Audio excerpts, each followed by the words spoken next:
Welcome, sleepy one. I'll be your storyteller tonight. Before we begin, please like and subscribe for more bedtime stories. Let me know in the comments where you're watching from. And now, close your eyes. Let's begin. I moved into Maple Ridge Apartments last June, carrying everything I owned in 2 suitcases and a box of dishes that still smelled faintly of the old place. Smoke, bleach, and someone else's perfume. The hallway upstairs was narrow, light bulbs humming and thick glass covers that hadn't been cleaned in years. The carpet sank underfoot like damp moss. I remember thinking the whole building felt waterlogged, as if it had been left out in the rain too long. Lydia, the manager, jingled a ring of keys that looked older than she was. "You're in 3A, she said, pointing to the very end. "Only one neighbor." She lowered her voice as though sharing gossip with a stranger she didn't trust. "3B, Mr. Crow, keeps to himself." The name hung there, heavy and sour. I nodded, pretending not to notice the way her eyes flicked to the wall between the 2 doors before she turned and walked away without saying goodbye. Inside 3A, the air was stale, the kind that sticks to your throat. Sunlight leaked through crooked blinds, striping the walls like old scars. I unpacked slowly, telling myself the silence was peaceful, not lonely. At 3 that morning, I learned the difference. A long scrape shuddered through the wall, wood on wood, chair legs across a bare floor.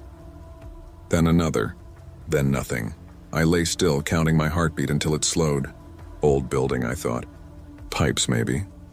The next day, I asked Lydia if 3B had hardwood. She blinked too quickly. "I don't remember," she said. "Mr. Crow doesn't like people asking questions." That night, the scraping came again, joined by a sound like humming. Low, tuneless, broken, it wavered on one note until my teeth ached. I pressed my ear to the plaster. The vibration trembled through it like a living thing. And then, clear as breath, my name. I jerked back so hard I hit the bed frame. No one knew me here. I hadn't even given Lydia my first name, just initials on the lease. The humming stopped. Silence expanded until it felt like pressure on my chest. Morning brought a note under my door. "Sorry about the noise. I'll be quieter tonight." No signature. The paper smelled faintly metallic, like coins held too long in a sweaty hand. I almost laughed. A neighbor with manners, that was all. But at 2:17 a.m., 3 slow knocks traveled through the wall, measured, patient, followed by a single laugh that broke halfway through its breath. I didn't sleep again. By daylight, I convinced myself to call the landlord. The line clicked and crackled. Lydia's voice came through thin and distant. "Mr. Crow," she repeated. "He passed away in April, stroke. That unit's been empty ever since." The phone slid from my hand. I heard her still talking, asking if I was there. But the sound behind the wall had already started again, slow rhythmic tapping like fingers searching for the right spot. For the next week, I tried everything. Headphones, white noise apps, sleeping pills. It only got worse. Some nights I woke to faint music, something old and warbled, seeping through the plaster. Other nights I heard footsteps pacing, always stopping when I moved. Once I smelled rain though the windows were closed, followed by the warm metallic tang that made me think of blood drying in sunlight. On Friday I found another note. "You hear it too." I threw it away, but later I noticed the handwriting was identical to my own. That evening the power flickered. The television stuttered through channels until it settled on static. Behind the hiss, a voice whispered the same phrase again and again, each time closer. "You left the door unlocked." I checked. It wasn't. I even pushed the couch against it. Still, the whisper laughed softly, like someone amused by a child's effort. I dreamed that night of a chair facing a wall, of hands resting calmly on its arms, of a man with no mouth humming through his throat. When I woke, the smell of metal filled the room, and warm moisture traced a line down the baseboard. I pressed my finger to it. It pulsed. The following day, I found Lydia outside sweeping cigarette butts into the gutter. She looked older in daylight, skin gray beneath her makeup. "I need to move," I told her. "There's something in the next apartment." She shook her head slowly. 3B? "Yes. That's where you live," she said. I stared at her. "No, I'm 3A. She frowned, pulling a clipboard from under her arm. 3A's the storage unit. Been that way for years. I left her standing there and ran upstairs. The brass number on my door, tarnished and crooked, read 3B. Inside, the humming started again, as if it had been waiting for me to notice. I shouted until my voice cracked. The hum rose to match it, louder, warmer, until the wall seemed to breathe with me. I slammed my hands against it. It pushed back once, gently. That night, I found a cassette recorder on my kitchen counter. I hadn't owned one in years. The play button was already pressed. My own voice whispered from the speaker. I'm already inside. I don't remember dropping it. The tape kept spinning long after it went silent. I packed what I could and went for the door, but the hallway was gone. Only the wall remained, stretching endlessly forward. I turned around. My apartment had rearranged itself, one chair facing the wall. A faint draft breathed through a new crack in the plaster, carrying the smell of rain and rust. Something on the other side began to hum the tune again, low, tuneless, broken. I sat. I listened. When the building superintendent finally opened 3B months later, they found dust, one chair, and a cassette still turning. The tape hissed, catching the last bit of sound, a human voice humming softly, waiting for the next breath. The tape ends, but the hum doesn't. It slides out of the speaker, thick as breath, and curls under the door. I sit there listening to it fade down the hall until it becomes part of the building's own pulse. When I finally move, the air feels heavier, as if someone else is breathing through me. Days pass, or maybe it's only one day stretched too long. The lights flicker in slow rhythm with the hum behind the wall. I keep telling myself I'll leave when the sun rises, but the blinds never open properly. The slats stay shut no matter how hard I pull, letting in only a thin orange dusk that never changes. I start writing letters to no one. Dear whoever finds this, there's a man in the wall and I think he remembers being me. I tear them up before I finish. The sound of paper shredding is the only proof I can still control something. A knock comes from inside the vent. 3 times I whisper back, "What do you want?" The answer seeps through like warmth through cloth. To stay. That night I hear footsteps in the hallway. I open the door to tell whoever it is to stop, but the hall is empty except for wet footprints leading toward my unit. They stop at my threshold, turn, and disappear into the wall. When I press my palm against the plaster, it feels slick. I pull back. A faint outline of my own hand remains, darker than paint, pulsing once before fading. Sleep becomes impossible. The hum grows louder until it replaces my heartbeat. I stop eating, stop counting hours. Every time I blink, the room shifts an inch closer to the shape of the one I saw in my dream. Bare walls, single chair, no doors. On the 7th day, or the same day looping again, the smell of metal thickens until I gag. I follow it to the bathroom. Water runs even though the tap is off. The drain trembles. When I kneel, I hear the hum echoing up through the pipes. I whisper, "Mr. Crow?" The water answers with my own voice, distorted by the gurgle. "You came back." The mirror fogs though the air is cold. In the condensation, words appear slowly, one letter at a time. "Your turn." I stumble backward. The light above the mirror flickers, then steadies on a deeper orange, the color of old blood under varnish. A faint reflection remains when I leave the room. Me, still standing there, lips moving to a tune I can't hear. The humming follows me into the kitchen, softer now, coaxing. My body feels borrowed, my thoughts like echoes returning too late. I reach for the recorder still lying on the counter. The play button sticks halfway, then clicks down by itself. A new voice fills the room, warmer than before, layered beneath the hum. It's quieter when we share. Something inside the wall scratches as if agreeing.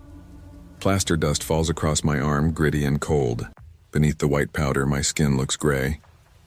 I push the chair against the wall, unable to stop myself. Sit. Lean forward until my ear touches the paint. The surface yields a little, soft as breath. The humming shifts pitch, matching the rhythm of my pulse. I say, "I'm here." The wall says, "So am I." It's almost peaceful. Outside, somewhere beyond this floor, someone knocks 3 times. A distant voice calls a name I once used to answer to. I can't tell if it's Lydia or the new tenant. It doesn't matter. The sound barely reaches through the thickening hum.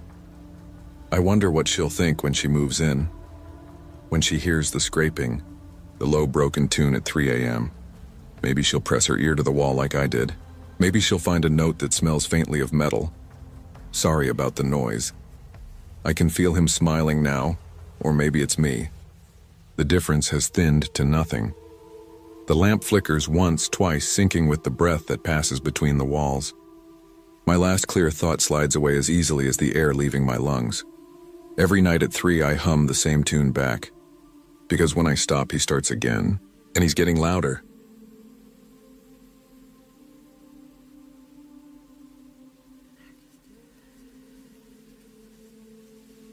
The first thing I noticed about Unit 5B was the smell. Not bad exactly, just old. Damp carpet, cigarettes that had burned down to their filters and left behind ghosts in the wallpaper. The kind of smell that seeps into your clothes so you carry it out with you, like a secret you didn't agree to keep. It was quiet, though. That's what mattered. After months of living downtown above a bar that never slept, the silence felt almost holy. The walls were thin, sure, but I could live with that. You tell yourself every apartment has a trade-off. Space for quiet, quiet for safety, safety for rent you can afford. The woman next door introduced herself my first night. She knocked softly, 3 times, barely audible. And when I opened the door, she was standing there barefoot, wrapped in a robe that looked older than the building. "Mara," she said. Her voice rasped, like she hadn't used it in a while. She smiled, small and tired. "Glad to finally have company." Her eyes were gray, the kind that always look like they've seen the end of something. I smiled back, because what else do you do? "I'm Claire." "Good to meet you, Claire," she said, and the corners of her mouth twitched like it was harder to smile than it should have been. "I've been here a long time." Then she turned and disappeared into her apartment. I didn't see her again. Not in the hallway, not at the mailboxes, not at all. But I heard her. It started the 3rd night, around midnight, faint through the wall that separated our living rooms. At first it sounded like someone talking on the phone. A woman's voice, low, steady, sometimes laughing softly, sometimes breaking into quiet sobs. I figured Mara had friends she talked to late, or maybe she was just one of those people who thinks better out loud. But after a few nights, I realized I never heard another voice. Just hers. One night I pressed my ear against the wall. Her voice was clear now, sharp even through the plaster. She was whispering, words running together in a strange rhythm, like a prayer or a confession. Then she said my name. Once. Soft. Then again. And again. Over and over until the syllables stopped sounding like words and started sounding like breath. I pulled away from the wall, heart pounding. It could have been coincidence. She might have been saying something that sounded like my name. Or maybe I was overtired. Still, I didn't sleep much that night. The next day, I kept telling myself not to make it weird. People mumble in their sleep. People talk to themselves. By the next week, I was used to her voice. If you can get used to something like that, it became background noise, a strange kind of comfort, a reminder that I wasn't alone, even when I wanted to be. Then the tone changed. The laughter stopped. The crying grew sharper, wet and broken. Some nights she didn't talk at all. She just made a sound like someone dragging their fingers along wallpaper, slow and steady. I started leaving the radio on low just to drown her out. When that didn't help, I bought earplugs. They dulled everything except the one thing I didn't want to hear. Her voice, clear, intimate, like it was right beside me. Claire. I sat on the couch holding my breath. The whisper came again. "I hear you." I turned the radio up until the dial cracked under my fingers. The next morning I caught the landlord in the hall, a short man with a comb-over that never quite hid the truth. I told him about the noise. "She's just lonely," he said. "Old tenants get that way." "She's not old," I said. "She's 30, maybe 40. He frowned. Mara, no one's lived in 5A since Christmas. I laughed automatically, waiting for the punchline that didn't come. He shrugged. The place is empty. I locked it myself. My stomach turned. Then who? He raised a hand. Old pipes, thin walls. You'll hear echoes. Happens all the time. That night I sealed every crack in the wall with tape, around outlets, along the baseboard, even around the vent. Anything that might let sound through. At 12:03 a.m., the voice returned, muffled, desperate, not whispering anymore. Crying, "Help me." I pressed my hands to my ears. The sound only grew louder, not through the wall this time, but inside the room, right behind the couch. I turned slowly. A faint draft brushed my neck, cold and damp. I moved the couch and saw it, a hole in the wall, a perfect circle, drilled clean through plaster, about the size of an eye. I crouched, shining my phone light through. Darkness, then movement. An eye stared back at me, wide, still, watching. I screamed and stumbled backward. For a moment everything was silent except my own breathing. Then a voice slipped through the hole, familiar but wrong. It was my own voice. "Don't close the hole. I like hearing you too." I called the landlord again at sunrise, told him I needed the unit next door checked. He sighed, said he'd come by later. He didn't. That evening, I pushed furniture against the wall, everything heavy I could move. The sound didn't stop. The whispers came from every direction now, through the vent, under the floor, behind the light switch. I left my apartment for the first time in days and spent the night in my car. When I came back the next morning, the hole was gone. Someone, or something, had patched it. The plaster was smooth, too smooth, a different color than the rest of the wall. I should have felt relieved. Instead, the silence felt heavier. That night, I didn't hear her at all. No whispers. No laughter. Just the faint hum of the refrigerator and the creak of settling wood. Until 3 a.m., when the air vent rattled once. I stared at it from the couch, frozen. Then, faintly, through the ductwork, came breathing. Slow, wet, close. I covered the vent with a towel, taped it tight. It didn't help. The breathing turned into humming, a tune I recognized. Something I'd hummed to myself while unpacking weeks ago. I lay awake until morning, staring at the patched spot on the wall. The paint was darker now, like it was damp from the inside. When I touched it, it felt warm, like skin. By morning, the wall had cooled. The mark where I'd pressed my palm was still visible, though, faint, like a bruise that wasn't mine. I told myself I'd imagined the warmth. Sleep deprivation can do that. I called the landlord again, but the call went straight to voicemail. My message came out half coherent. Something about holes and voices and someone breathing through the vents. When I hung up, I realized I was shaking so badly I'd dropped my coffee. That evening, I sat on the couch, phone in my hand, staring at the wall. The patched circle looked smoother than ever, the paint now matching perfectly. Whoever fixed it had been inside while I was gone.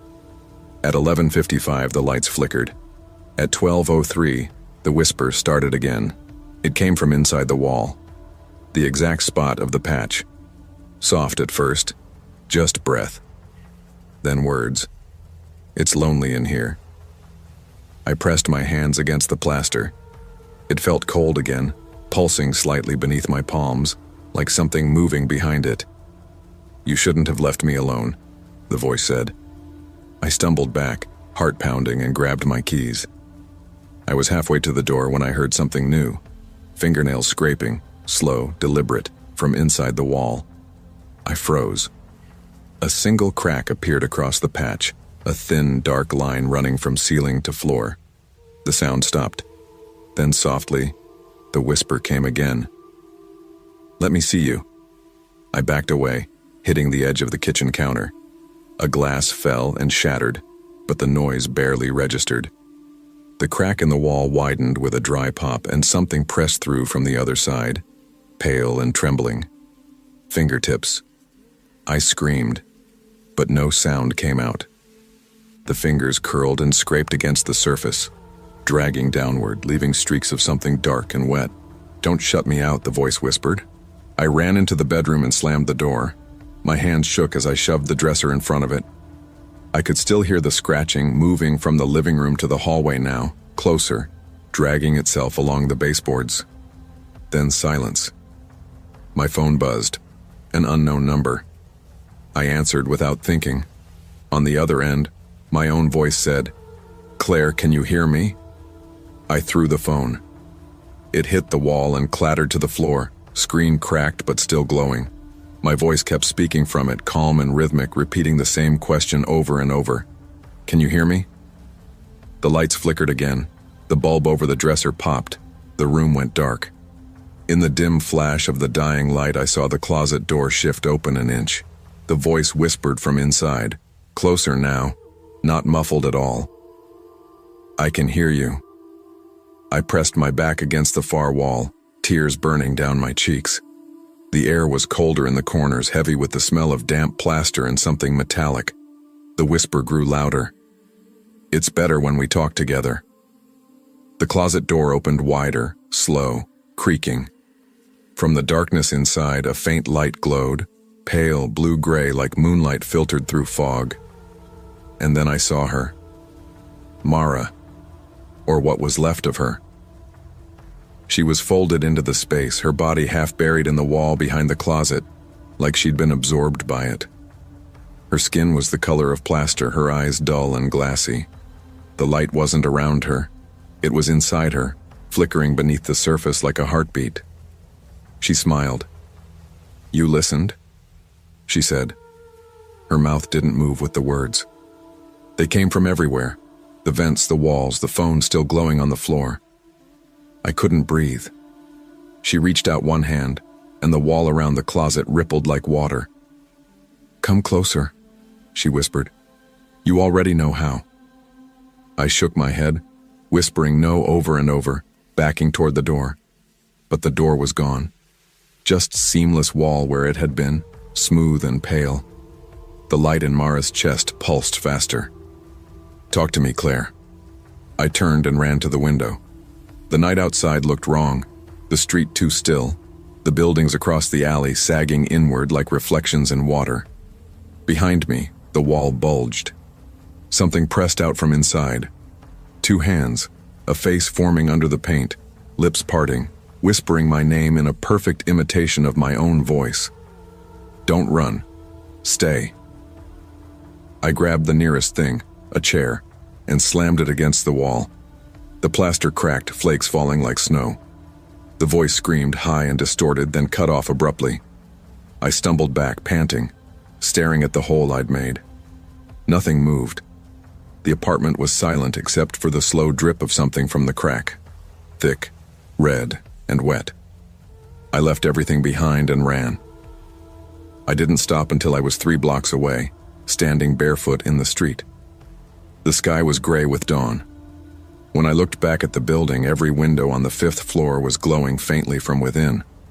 Later that day, I went back with a maintenance worker to grab the rest of my things. The apartment door was open when we arrived. The air inside was dry and still, the smell of dampness gone. But the wall where the crack had been was pristine, freshly painted, smooth. The worker frowned. "They already repaired it?" I nodded weakly. When I walked closer, I saw something faint beneath the new paint, a shape pressed just under the surface, an outline, a face. My face. That night I checked into a motel 2 towns over. I told myself I'd never go back, never think about 5B again. But at midnight, just as I was starting to drift off, the wall behind the motel bed made a faint, familiar sound. A single knock, then a whisper. "I found you." I sat up, frozen. The air smelled of damp plaster again, and then softly, my own voice spoke through the darkness. "Don't close the wall, I like hearing you too."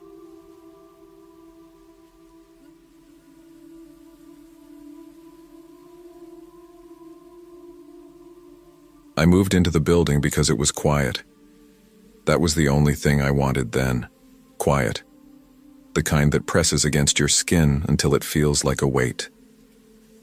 The brick was old, red faded to brown, the windows thick with grime that filtered the daylight into a dull amber. The smell of the hallway, dust, coffee, something faintly metallic, reminded me of a church basement. My apartment was small but warm enough. Second floor, a single window looking out over the narrow alley that ran between buildings like a forgotten vein. The ad had said second floor available. When I signed the lease, the landlord, Mr. Halpern, smiled too long, that polite landlord smile that says, "I know something you don't." "You'll like it here," he said. "Everyone keeps to themselves."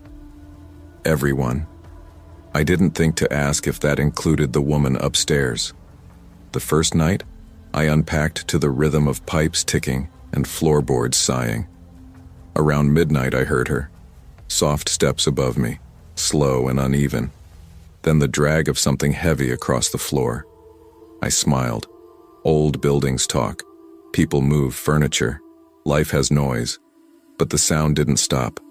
The same pacing, the same drag, the same pause. Over and over. Like a loop. I lay in bed counting each step. 12 across. Pause. 12 back. It went on until 3 in the morning. When I woke, sunlight slipped through the blinds, and everything looked ordinary. I made coffee, stood at the window. The building opposite had a fire escape that went nowhere, ending just below the roofline. There was laundry hanging there, frozen in place, fluttering without wind. That afternoon I saw Mr. Halpern in the courtyard, sweeping leaves into a pile that never seemed to grow smaller. I asked about the woman upstairs. "Oh," he said, pausing. "You hear her already?" "She keeps late hours," I said, trying to sound casual. He chuckled but didn't look up. "You'll get used to the old noises." That was all. That night, the pacing began again. I lay on my back staring at the ceiling, watching the faint vibration of the overhead light fixture with each step. 12 forward, 12 back. Then a pause. Then the sound of something heavy sliding across the floor, slow, deliberate, as if whatever she was moving fought her for each inch. The smell of damp wood filled the room. I told myself it was plumbing, wind, imagination. By the third night, the rhythm had changed. Footsteps first, then a low sound. Not quite crying, not quite humming. It was the kind of sound someone makes when they think no one can hear. I sat up, my chest tight. The sound moved above me, to the corner of the ceiling directly over my bed. It was crying, muffled, trembling. I almost went upstairs. Then came a heavy thud. Something dropped, hard enough to shake dust loose from my ceiling. I froze, hard in my throat. Silence followed, long and absolute. The next morning, I found Mr. Halpern locking the front door. "Is everything all right with the tenant upstairs?" I asked. He looked genuinely confused. "There's no tenant upstairs, not since last winter." I laughed, because that's what you do when something feels wrong. "You must mean another unit." He shook his head. "Top floor's been sealed off. Roof leaks, bad wiring. I can show you." He led me up the narrow stairwell that smelled like rust and rain. The door at the top was padlocked, heavy and new. "No one's up there," he said. "You'll sleep better if you stop thinking otherwise." I nodded, but his words didn't settle. That night, the crying returned. Louder now, closer. It sounded like it came through the ceiling. I stood on my bed, knocked 3 times. The crying stopped. Then a whisper. "Thank you for hearing me." I stepped back so fast I nearly fell. The next morning, the padlock was gone, and muddy footprints trailed down the stairwell toward my door. I told myself I dreamed it. That's easier than believing you live under something that shouldn't exist. Days blurred together. The sound of pacing became part of the air. The pipes groaned when she moved. The light above my bed swayed as if pulled by her weight. Once, while showering, I felt a drop of water from the ceiling. I looked up. A hairline crack ran across the plaster, dark and wet. When I touched it, the water tasted like rust. That night I taped my ceiling with black paper, thinking if I couldn't see it move, maybe I could pretend it didn't. At 12:07 a.m., the paper shifted. One sheet at a time, peeling itself free until I saw the faint outline of something pressed against the ceiling from above. A hand, 5 pale shapes dragging slowly across. The sound came again, the soft crying, followed by a low voice, as if speaking through fabric. "You hear me?" I didn't sleep at all after that. The next day, I tried to leave. I packed 2 bags, went down to the main door, but it was stuck, swollen by humidity, or maybe something else. Through the crack beneath it, I could see the shadow of Mr. Halpern's shoes. I called his name. No answer. When I knelt to look, the shadow didn't move, but the air smelled wrong, like wet plaster and something sweet.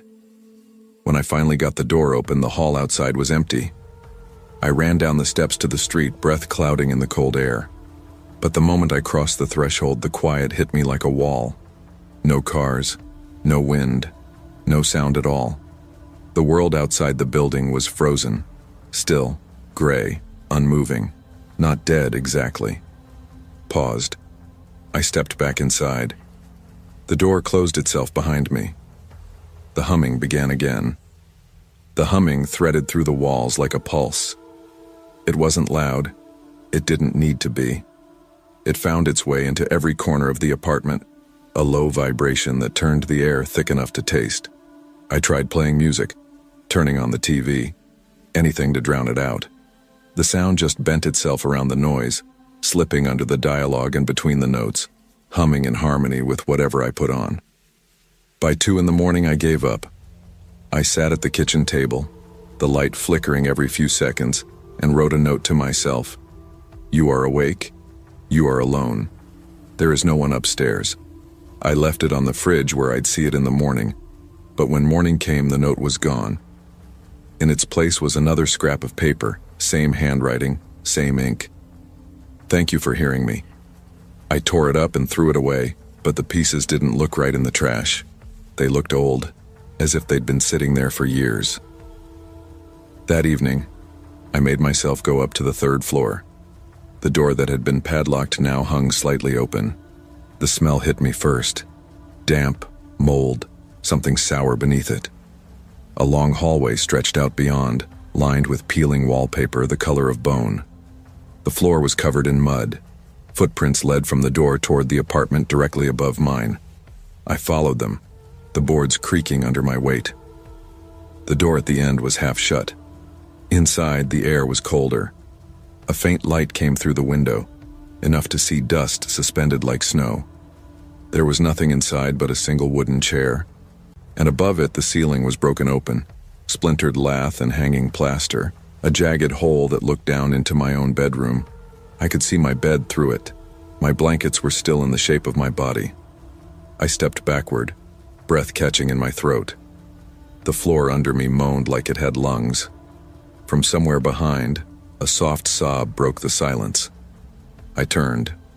In the corner stood a woman, hair hanging over her face, her dress gray with age and damp. She was looking down, arms wrapped tight around her stomach. She said very softly, "It hurts." Her voice wasn't angry. It was small, human. I tried to speak, to ask if she was all right, but the words stuck. She took one step forward and the air folded in on itself. The smell of metal filled my mouth. When I blinked, she was gone. Only the sound remained, her footsteps moving overhead again above my bed, the rhythm I'd come to know too well. I stumbled downstairs. Every wall in my apartment seemed to breathe. The ceiling bulged slightly with each step she took above it. I called the police. They came, they checked. No one upstairs, no footprints, no sign of anyone ever having been there. They left, politely confused. I sat on the bed for hours after, waiting for the sound to start again. It didn't. The silence was worse. Then, just before dawn, a soft rustling. A photograph slid under my door. A picture of me, asleep. The angle was wrong. It was taken from above. I stared until the sun came up. Then I packed everything and left the building without locking the door. For 2 nights I stayed in a motel across town. No pacing, no humming. Just the hum of the vending machine outside my window. On the 3rd night I woke to the sound of someone walking above me. Slow, steady, dragging. I turned off the lamp.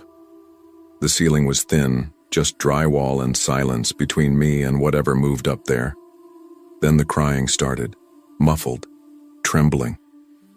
I sat up, knocked once on the ceiling. The crying stopped. Then a whisper, soft enough to make the air in the room shift. "Thank you for hearing me." The hum of the vending machine flickered out. The ceiling above me creaked. Dust fell across my blanket, warm to the touch like breath.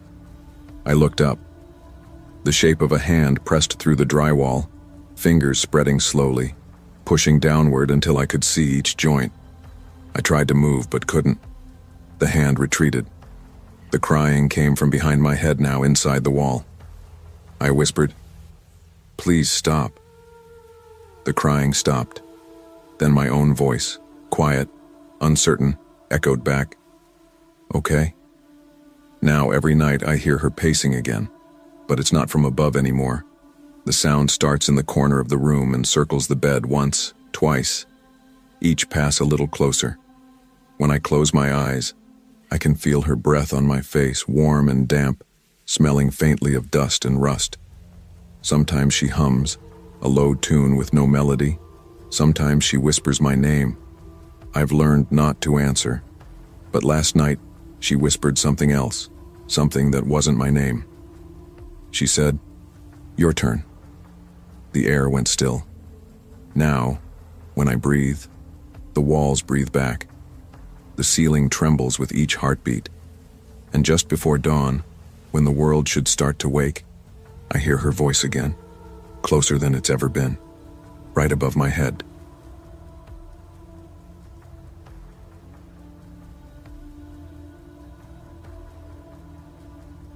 The first thing I noticed about Riverside Court wasn't the silence. It was the smell. Old carpet, rust, a sweetness that didn't belong there, like fruit left too long on a windowsill. The landlord met me in the hallway with a half smile that didn't touch his eyes. "Cheap rent, quiet neighbors, no questions," he'd said. That last part stuck with me. The building was small, only 4 apartments on each floor. Mine was 2A. Across the hall, 2B. The door was shut, the peephole stuffed with tissue, a strip of light barely leaking from underneath. The air in the hallway always felt warmer by that door. I never saw the tenant, but I heard him. Small noises at first, glass clinking, something heavy sliding over the floor. Once a faint hum, a tune I couldn't place, and the smell. It started sweet, like honey or rotting peaches, then turned sour, then metallic. The kind of smell that settles on your tongue before you even breathe it in. I told myself it was plumbing, or garbage, anything ordinary. Until one night, I woke to a sound, a wet drip, steady and slow. It was coming from the ceiling above my bed.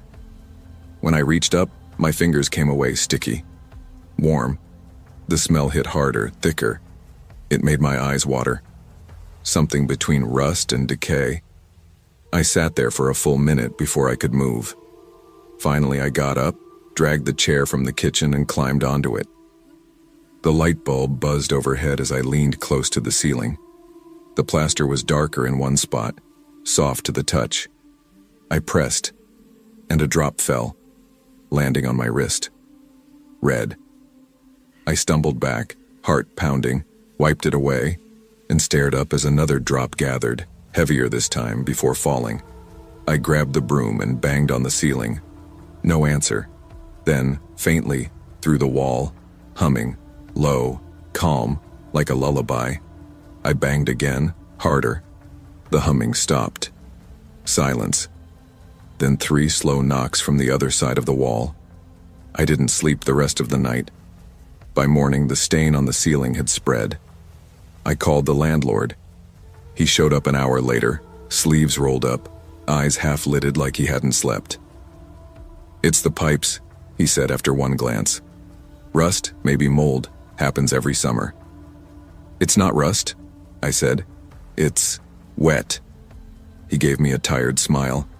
"I'll have maintenance look at it." He didn't write anything down. After he left, the humming started again.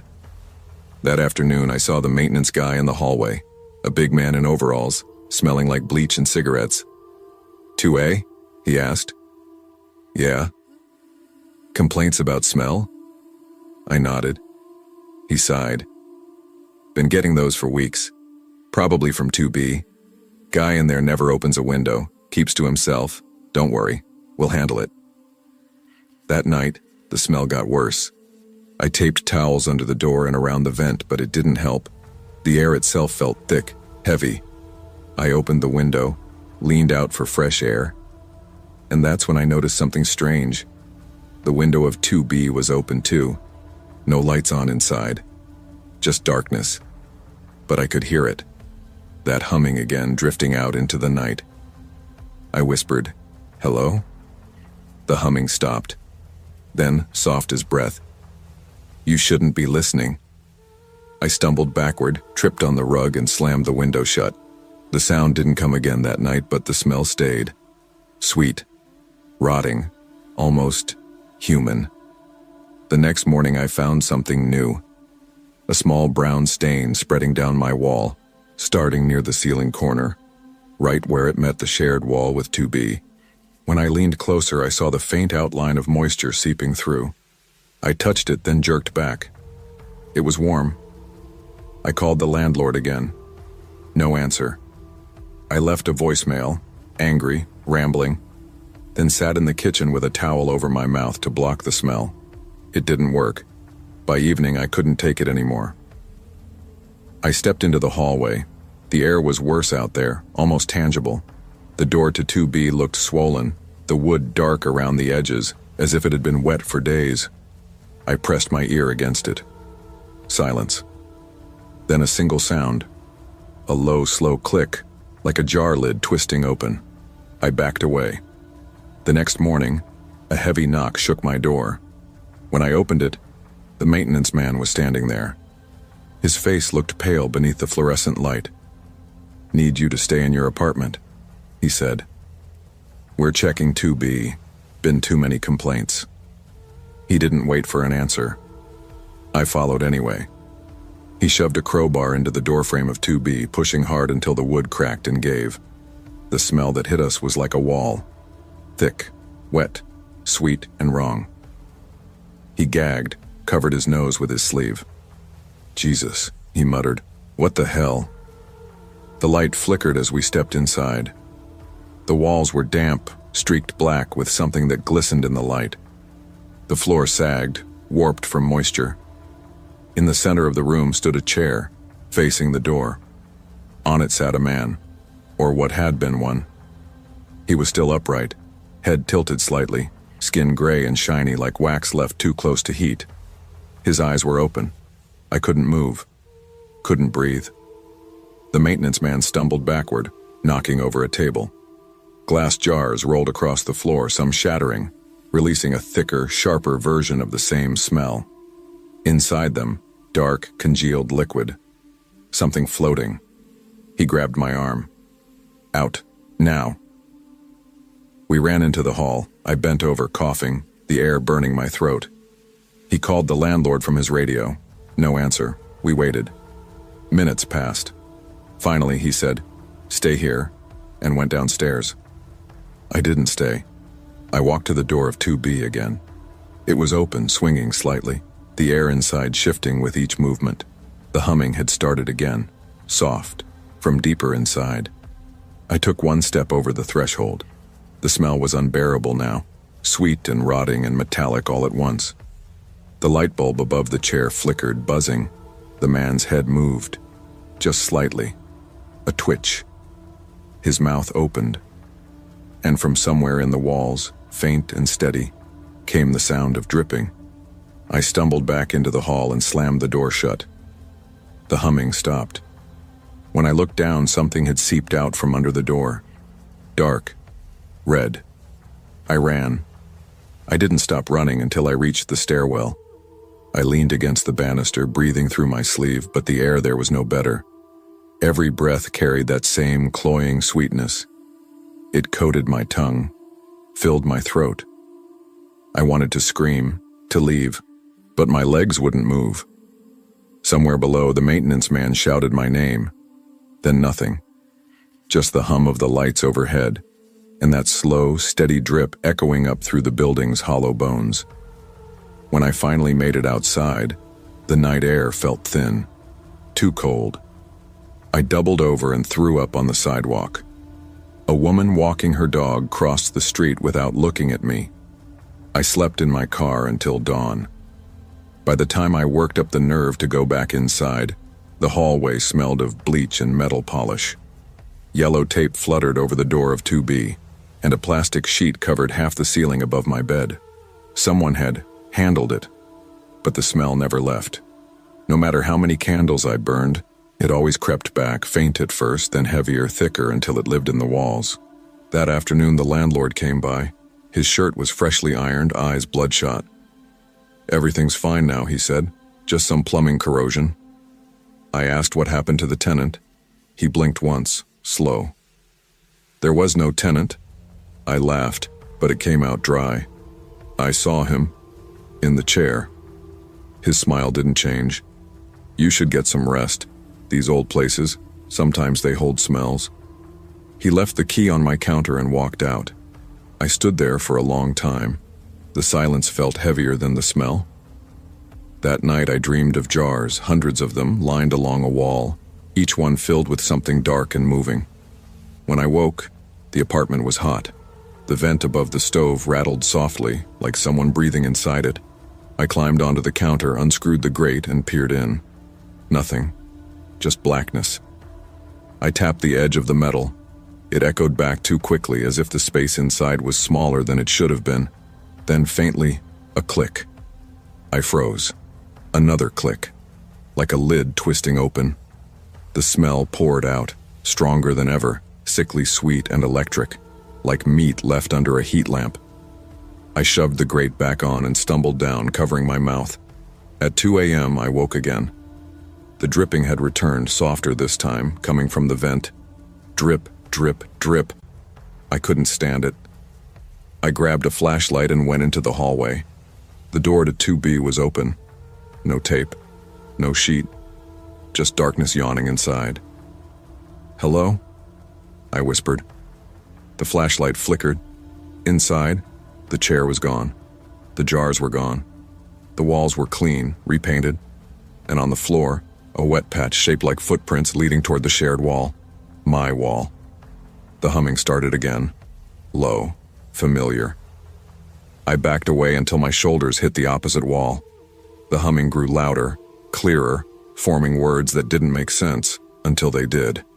It was my name. I ran back to my apartment, slammed the door, locked it, shoved a chair beneath the handle. The humming didn't stop. It came through the wall, steady, calm. Then, from inside the vent, click. I turned the flashlight on it. Something shimmered behind the grate. Wet, moving. A hand, pale, trembling. Fingertips dragging slow lines through the dust. My breath caught. The hand matched mine. Same ring, same scar across the knuckle. Then it curled inward, gripping the edge of the vent. The humming paused. A whisper slid out, soft and wet. "You left me." The flashlight died. For a moment, there was nothing. No sound but the hiss of the air through the ductwork. Then the grate fell open. I didn't see what came through, only felt the rush of hot, sweet air against my face. I must have blacked out. When I woke, the apartment was bright with morning light. Everything looked normal. The grate was screwed back in place, spotless, except the smell. It was stronger than ever, coating every inch of the air. I went to the door, grabbed the knob. It turned, but the door wouldn't open. Something sticky held it shut. I looked down. A thin smear of dark red had seeped out from the baseboard, curling toward my feet. And somewhere behind the wall, the humming started again. 2 voices now, blending perfectly. My phone buzzed. Unknown number. A text. "See you downstairs." I dropped the phone. The smell grew sweet again. Then the dripping began, not from the vent this time, but from the ceiling right above me. Warm, steady, rhythmic. I didn't look up, I didn't have to. I could feel it.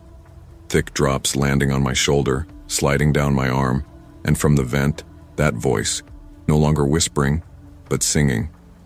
A slow, wet lullaby that ended with a breath not my own.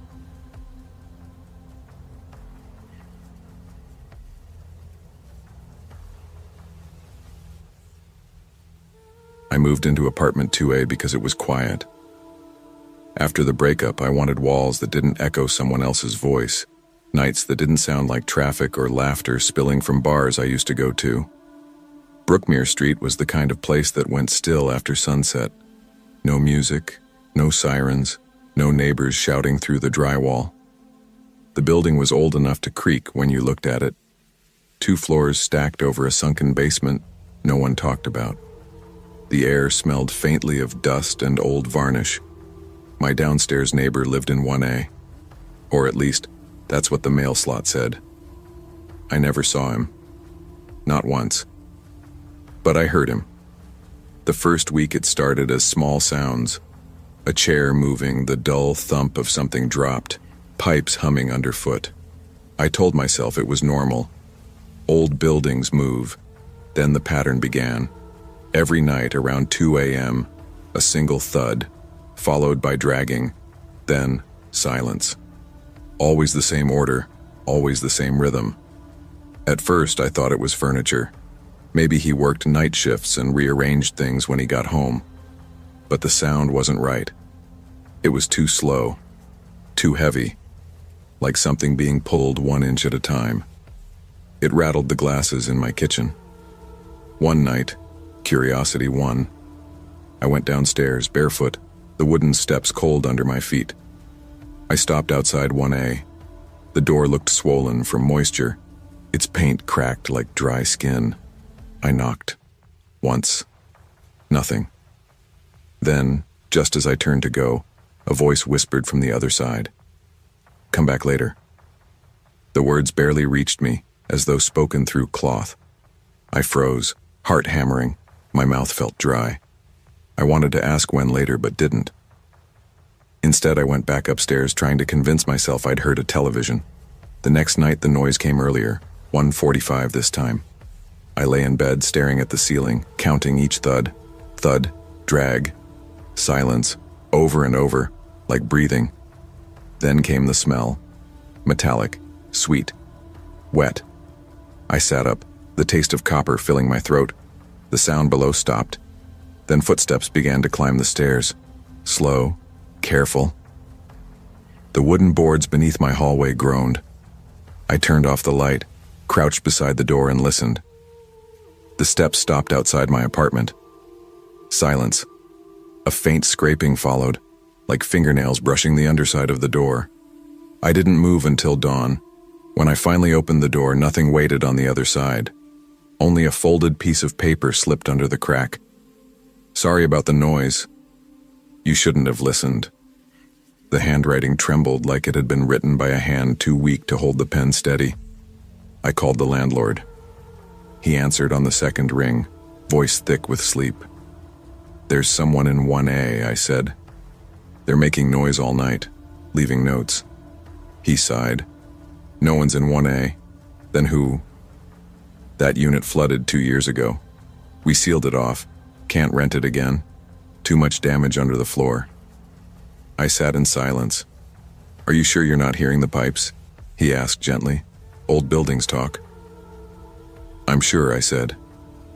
But he'd already hung up. That night I checked the door to 1A myself. A thick layer of dust covered the knob.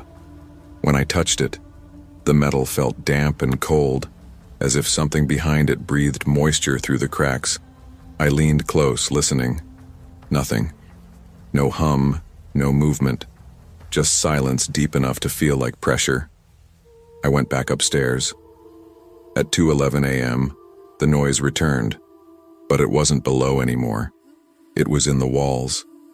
A faint scraping moving horizontally now, tracing the outline of my living room from inside the plaster. When I pressed my ear to the wall, the sound stopped. For a moment I thought I heard breathing. Then, so faint it could have been imagination, 2 knocks from inside the wall. I knocked back. Twice. The second I did, something knocked again. Closer this time. I didn't sleep that night either. By morning, I noticed damp spots spreading across the floorboards. When I knelt to touch one, the wood was soft, like skin left too long in water. I told myself I'd call the landlord again, maybe get out of the lease early. But I didn't. Some part of me wanted to know what was underneath. That evening I sat on the floor above the spot where the noise usually started, flashlight in hand, phone recording. At 1:50 the thudding began, soft, rhythmic, deliberate. Each impact sent a faint vibration through the boards. The smell came next, metal and mold, then dragging, long, wet, steady. I whispered into the dark, "Who are you?" No answer, just another thud. I tapped the floor once with the flashlight handle. Something tapped back. Once, then twice. Then silence. When I checked the recording later, I expected to hear static. Instead, I heard my own voice asking the question, followed by something beneath the floor whispering back a single word. Hungry. I deleted the file. The next morning, a maintenance worker came to check the pipes. He was young, nervous, whistled as he worked. After a few minutes, he frowned and pointed at the ceiling of 1A through the open vent shaft. "You got water damage again," he said, "but that's not from a leak. Looks like something's seeping up." He shivered. "Smells like the flood never left." When he was gone, I sat in the silence he left behind, waiting for night to fall. At dusk, I heard movement downstairs again. Not the dragging this time, but the faint rhythm of someone pacing. The boards beneath my feet trembled as if following the same path. Then 3 knocks. I knocked back once just to see. The answer came instantly. 2 knocks. Faster this time, like excitement. I stepped back, heart pounding. The smell of wet earth filled the room. I turned on every light, but the brightness only made the shadows darker at the edges. From somewhere beneath, the dragging began again. Louder now, closer. Something was coming up. The dragging stopped directly under me. The air thickened until it felt hard to swallow. I crouched, pressing my palm to the floorboards. The wood was wet, and something beneath it moved. A slow push upward, like breath under skin. I backed away until my shoulders hit the wall. The light flickered once, twice, and then steadied again, dimmer than before. From below came a creak, then another. Footsteps. Someone, something, was walking around beneath the floor. I whispered, "Stop." The sound paused, as if listening. Then, in answer, 3 sharp knocks. I clapped my hands over my mouth to keep from making a noise. The smell of metal filled the room. I turned and ran to the front door. The handle slipped in my hand. The door wouldn't budge. It was as if humidity had sealed it to the frame. The footsteps changed direction. They were under the hallway now, coming toward the stairs. I could hear the faint rasp of something wet brushing against the underside of the boards. The sound moved slowly, deliberately, like a hand feeling its way toward me. Then silence. I leaned forward, listening. The quiet stretched so long that for a moment I thought it had ended, that whatever haunted this place had decided to rest. Then came a sound so soft it barely existed. A nail scratching against the wood directly below me. Once. Twice. I stepped back. A crack appeared in the floor, a thin dark line running between the planks. Water beaded up through it, glistening in the weak light. It wasn't water. It was red.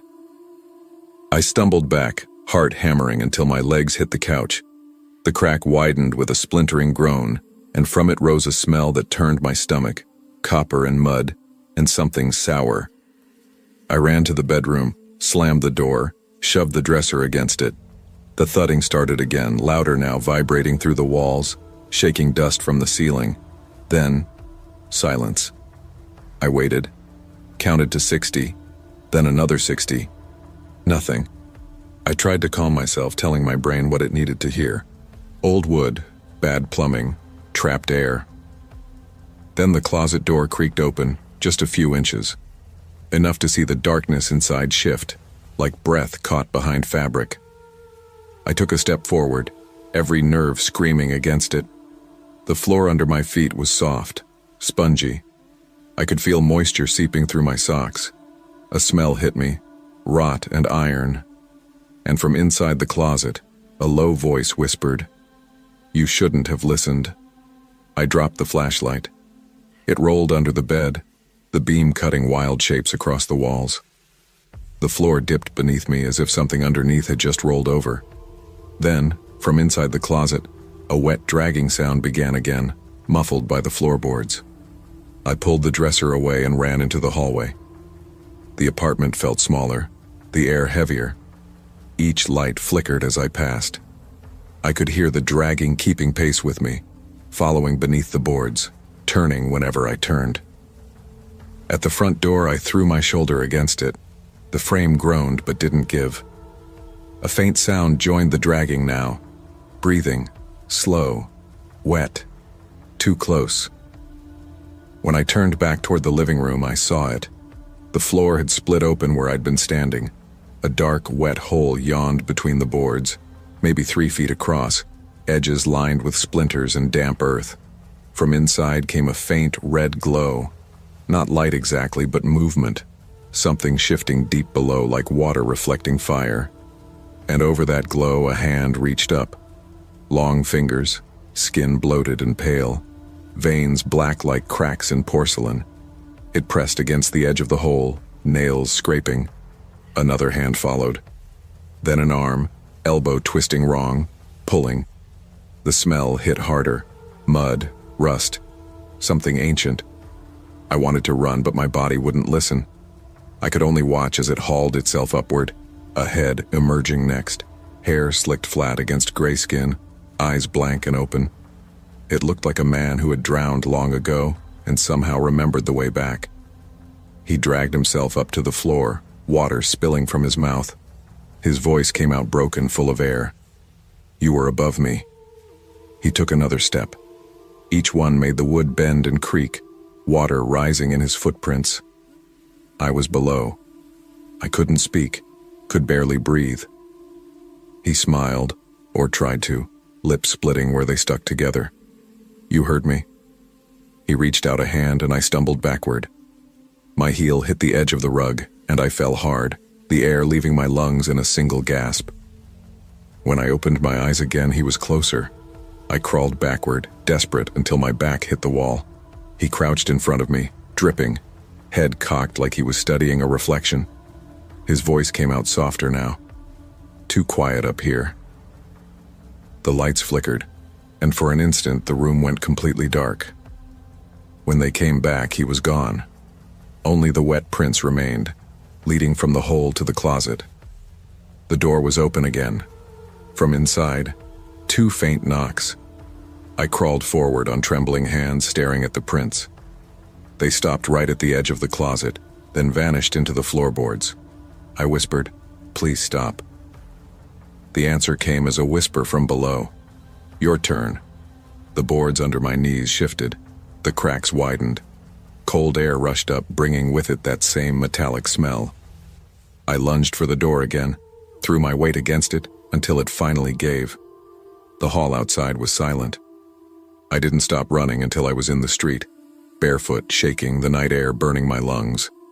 Through the upstairs window, I saw my apartment light flicker. Then, faintly, I heard the thudding start again. Drag. Silence. Drag. Silence. From the sidewalk, I could see water dripping from the underside of the building, forming a dark puddle that spread across the concrete. I stayed in a motel that night. The wallpaper smelled like cigarettes and mildew, but it was dry and quiet. At least it was at first, Zat. Around 2 a.m. something tapped the pipes in the wall. Once, then twice. A low, slow thud followed, deep enough to vibrate the bed frame. I held my breath. The sound came again, closer this time, rising through the floor like a heartbeat. I whispered to the dark, "No." But the pipes answered anyway, the rhythm matching my pulse. When I finally looked down, water was seeping out from under the bathroom door, creeping across the tile toward me. I could smell the same damp earth, the same iron taste. Then came the last sound. 2 knocks from beneath the bed, soft, patient, and in the silence that followed, I heard it again, dragging. Only now it wasn't below, it was moving beside me, slow, steady, like something remembering how to breathe.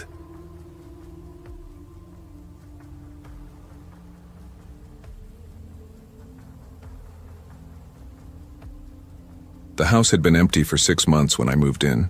It smelled like damp wood and old wallpaper, a smell that felt like memory, thick, trapped, reluctant to leave. The windows rattled when trucks passed on the road, and the kitchen tiles never warmed even in sunlight. I told myself that was what I wanted, a house with no history that cared who lived in it. The landlord had met me at dusk. He was thin, shoulders bowed like someone protecting himself from invisible rain. "It's old," he'd said, jangling the keys. "Basement's locked. Not part of the lease." That door caught my eye the first night. Gray paint, rusted handle, a single bolt above the knob. When I leaned close, I thought I smelled metal and earth, the way a graveyard smells after rain. I tried to laugh it off. Divorce had left me jumpy. I heard ghosts in every silence. My only neighbor was Mr. Avery, a man I saw but never met. He lived next door in a house that mirrored mine. Same porch, same cracked siding. Every evening I'd glimpse him through the window, standing perfectly still behind thin curtains, face hidden in shadow. Sometimes he raised a hand in greeting, though it never looked like a wave, more a test to see if I'd respond. For a while, life settled into the quiet I'd wanted. Mornings with coffee on the porch, afternoons cleaning corners that stayed dusty no matter how many times I swept. Nights with the hum of the refrigerator filling the house like a small heartbeat, until the power went out. It was around 10 on a Sunday. Everything died at once. The fridge, the hum, the soft light of the street lamp. The entire street fell black except for Mr. Avery's house. His windows glowed a dull orange, as if something burned slow inside. I stepped outside with my flashlight. The air was wet and heavy, the kind that keeps sound close. That's when I noticed my basement door was open just a crack, wide enough for a draft to sigh through. The beam of my flashlight trembled on the edge of the door frame. "Mr. Avery?" I called. "Did you lose power too?" No answer, only a faint scraping sound rising from the dark below, metal against wood, slow and patient. The smell that came with it made my stomach turn. Wet soil, rust, something sweet underneath, like fruit starting to rot. I closed the door, turned the bolt, shoved a chair against it. At 2:11 a.m., the sound returned. Footsteps on the basement stairs, soft at first, then heavier, closer. The wood creaked beneath them as if it had been waiting years to remember that sound. I whispered to myself that it was pipes, that old houses groan, that fear is just imagination doing overtime. But the chair against the door trembled once, as though nudged from the other side. The footsteps stopped. I stayed awake until dawn. When light finally came, I found muddy prints on the kitchen floor leading from the basement door to the front door, stopping there like a trail waiting to continue. A note was taped above the knob. "Don't worry. I closed it for you." The handwriting was neat, deliberate. The paper smelled faintly of earth. I went next door. No one answered. Mr. Avery's curtains were drawn tight, the glow gone. That afternoon I called the landlord. His voice sounded tired, distracted. "There's someone in the basement," I said. He exhaled long into the receiver. "No one's supposed to be down there." "Then why was the door unlocked?" "Maybe the lock slipped. I'll check this weekend." He didn't. That night the wind changed. The whole house felt like it inhaled and forgot how to exhale. I sat on the floor beside the couch, listening. Somewhere beneath me, wood creaked in slow rhythm, too even to be random. I turned on every light. They flickered once, twice, and steadied. At 2:11 the bulbs dimmed again. I heard the first step groan, then another. By the fifth, the sound was right beneath where I sat. Something brushed the underside of the floor, gentle, deliberate. The boards flexed under my palm.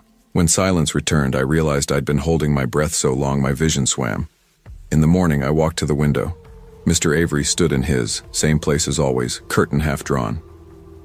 I lifted my hand in greeting. He mirrored me. But there was something wrong with the movement. Too stiff, too slow, as if someone were guiding his arm from behind.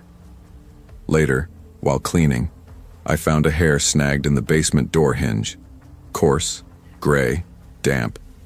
The same smell of dirt clung to it. I wrapped it in tissue and threw it away. It was back on the counter an hour later.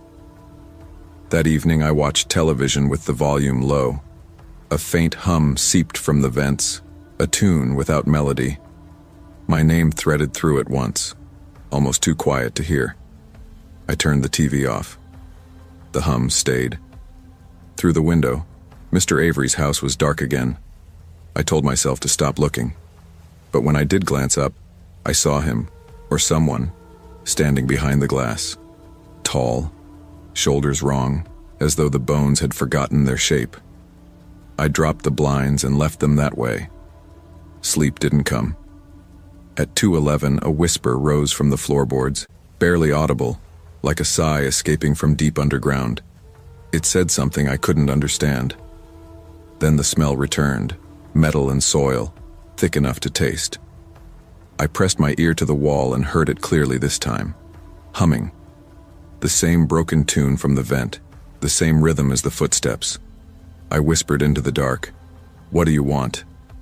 The humming stopped.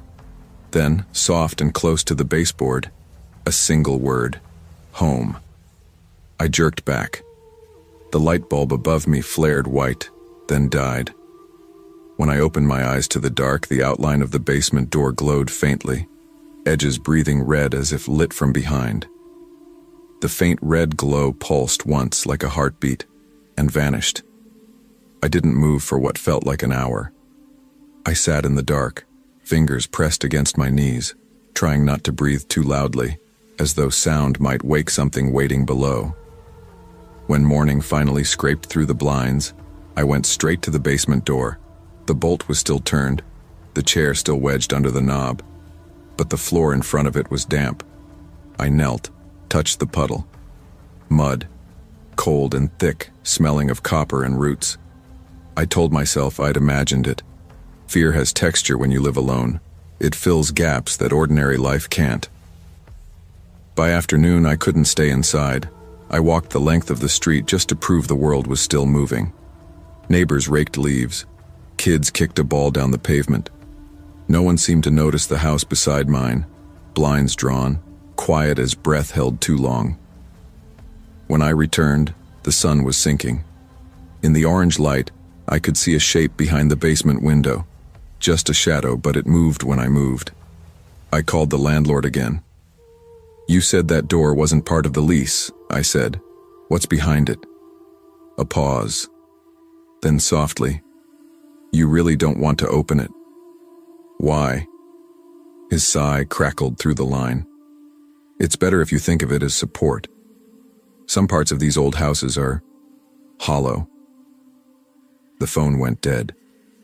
That night I sat on the floor again, back to the couch, flashlight on my lap. Every few minutes the bulb flickered. The hum returned through the vents, slow, tuneless, patient. At 2:11 the house went silent. Not quiet, empty. Even the wind stopped. The first creak came from below. Then another, steps climbing one at a time. I aimed the flashlight toward the basement door. The beam trembled over the frame. The bolt slid upward by itself, smooth as a breath. The chair scraped aside. The door opened a few inches. Cold air spilled out, smelling of soil and something faintly electric. I whispered, "Mr. Avery." The darkness didn't answer, but something moved just out of sight, heavy and wet. The door opened wider. The flashlight died. I ran to the kitchen, heart hammering, grabbed the only thing that could serve as a weapon, a rusted hammer from the drawer, and turned back. The basement door was closed again.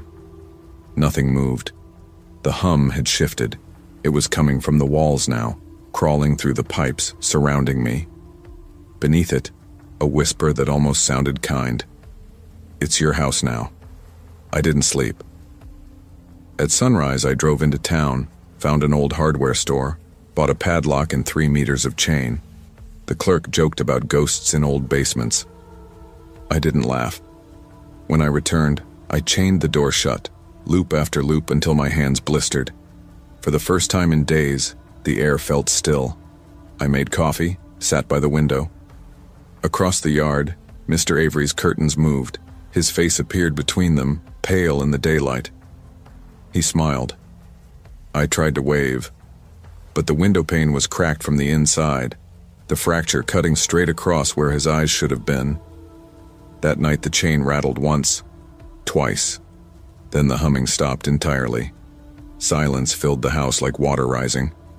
I almost felt relief, until the smell returned, stronger now, sharp as blood. When I turned, the floor behind the couch bulged upward, boards warping as though something pushed from underneath. I backed toward the door, hands shaking. The boards split with a groan, releasing a breath of wet earth. Something pale pressed through the crack, fingers, long and soft, curling for grip. I bolted for the exit. The front door refused to open. The knob turned freely in my hand, but the door wouldn't move, as if the air itself held it shut. Behind me, wood snapped. The smell of soil filled my lungs. When I turned, the hand was gone.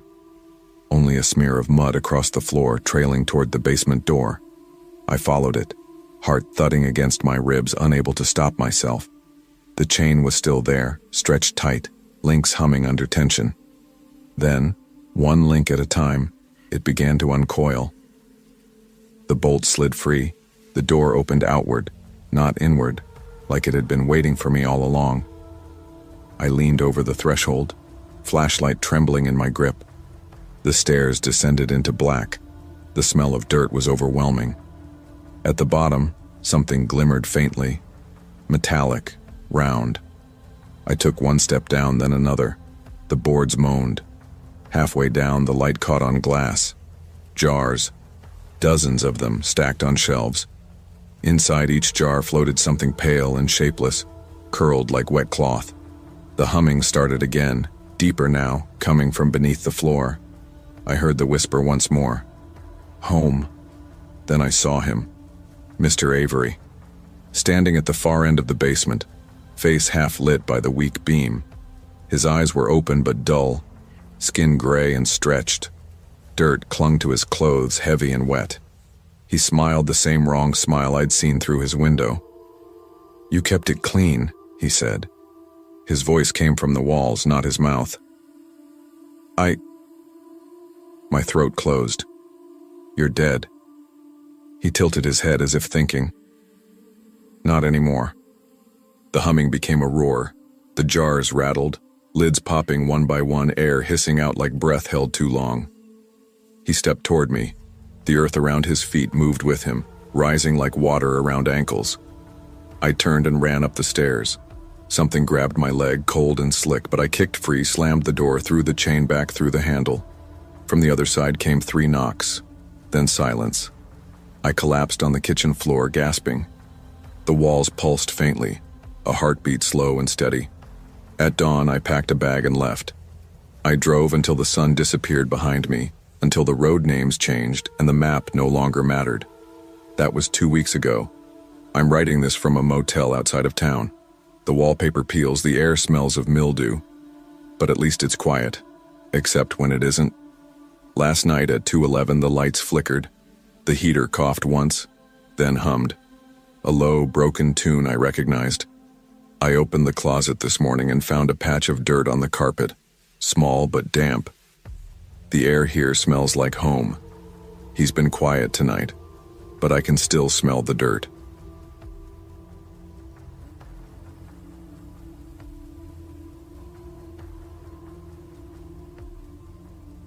The first thing that drew me to Briarwood Towers was the view. You could see the whole city from there, all the way down to the river where the streetlights broke on the water like candlelight. It looked peaceful, distant, something you could live above and not inside. I moved in at the end of August. The air smelled like hot concrete and rain, and the elevator groaned each time it climbed. The hallway was narrow, painted beige that had turned the color of old teeth. My place, 4B, was small but bright in the day. I told myself it was enough. I didn't want neighbors.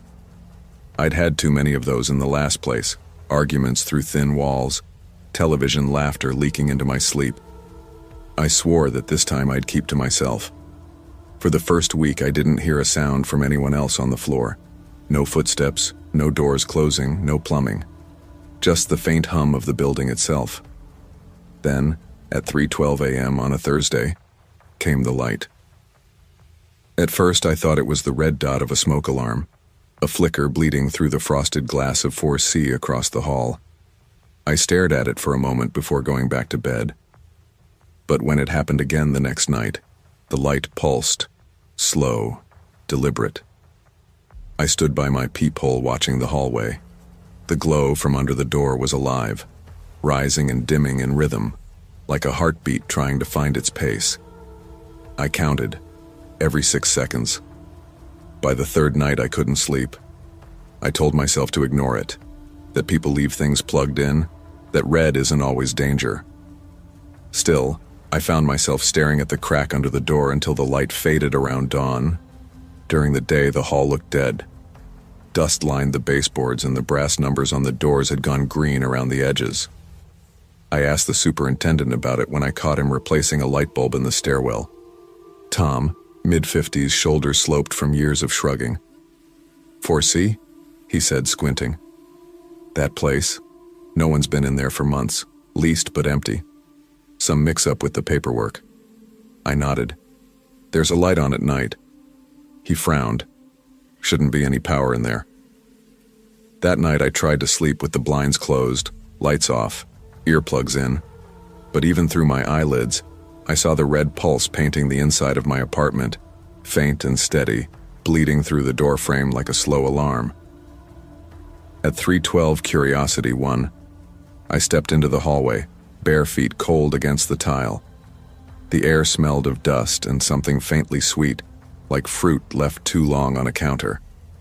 The light flickered once as I approached 4C. I knocked. Nothing. The door creaked open half an inch. Inside, the air was colder. A fine coat of dust muted everything. The floor, the furniture, the air itself. White sheets covered the shapes of a couch, a chair, a table. It looked like a room waiting for a memory to return. In the middle stood a single lamp, small, old-fashioned, its cord trailing across the floor and ending in nothing. It wasn't plugged in, yet it glowed, red, slow, pulse.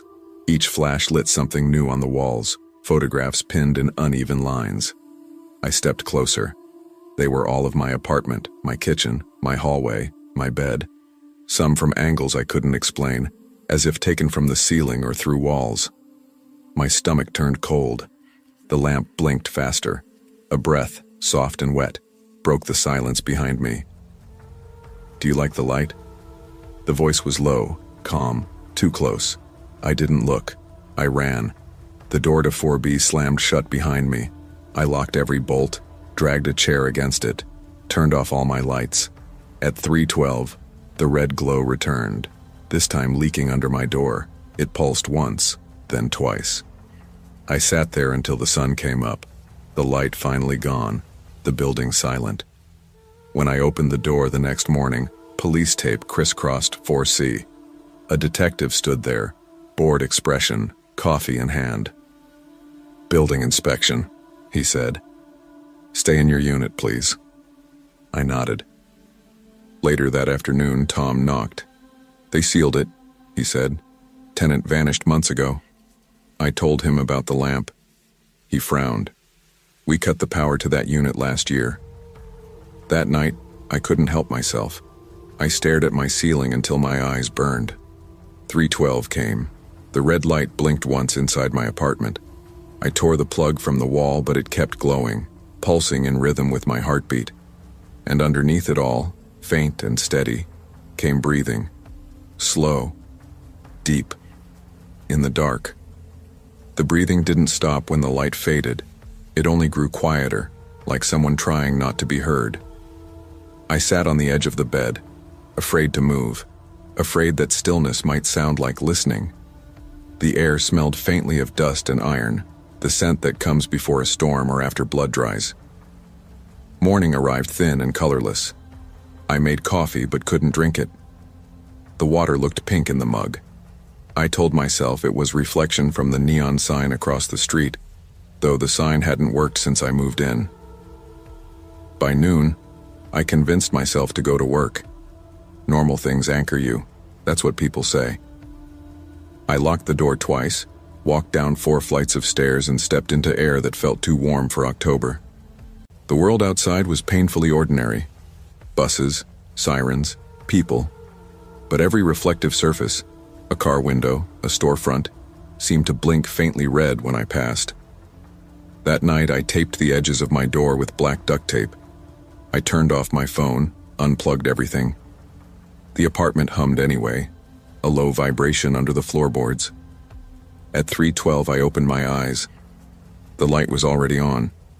It came from the wall opposite my bed this time, bleeding out through hairline cracks in the plaster. Each pulse lit the room in brief stutters, freezing my shadow mid-breath. I whispered to no one, "Stop." The light hesitated, as if considering, then pulsed once more. I approached the wall. The plaster was warm beneath my hand. A faint hum shivered through it, deep as electricity but slower, steadier. I pressed my ear to it and heard the same breathing, followed by a faint rustle, the sound of someone adjusting a camera. My throat went dry. I backed away, stumbled into the kitchen, turned on every light. The bulbs flickered in the same rhythm as the pulse. I called Tom, the superintendent. The line rang until the machine picked up. His recorded voice was drowned under static, but one sentence came through clear. "You shouldn't have gone in there." When I hung up, the hallway light outside my apartment blinked twice and died. I stayed awake until sunrise. The next day I found an envelope wedged under my door. Inside were photographs, grainy, printed on cheap paper. Everyone was of me standing somewhere in my own apartment, cooking, brushing my teeth, sleeping. Each image had a faint red tint, as though developed in darkroom light. The last photo showed me at that exact moment, standing at the counter, envelope in hand. The shot was taken from the window behind me. I turned around. The glass reflected nothing but the room, but on the sill lay a small lamp, the same one from 4C.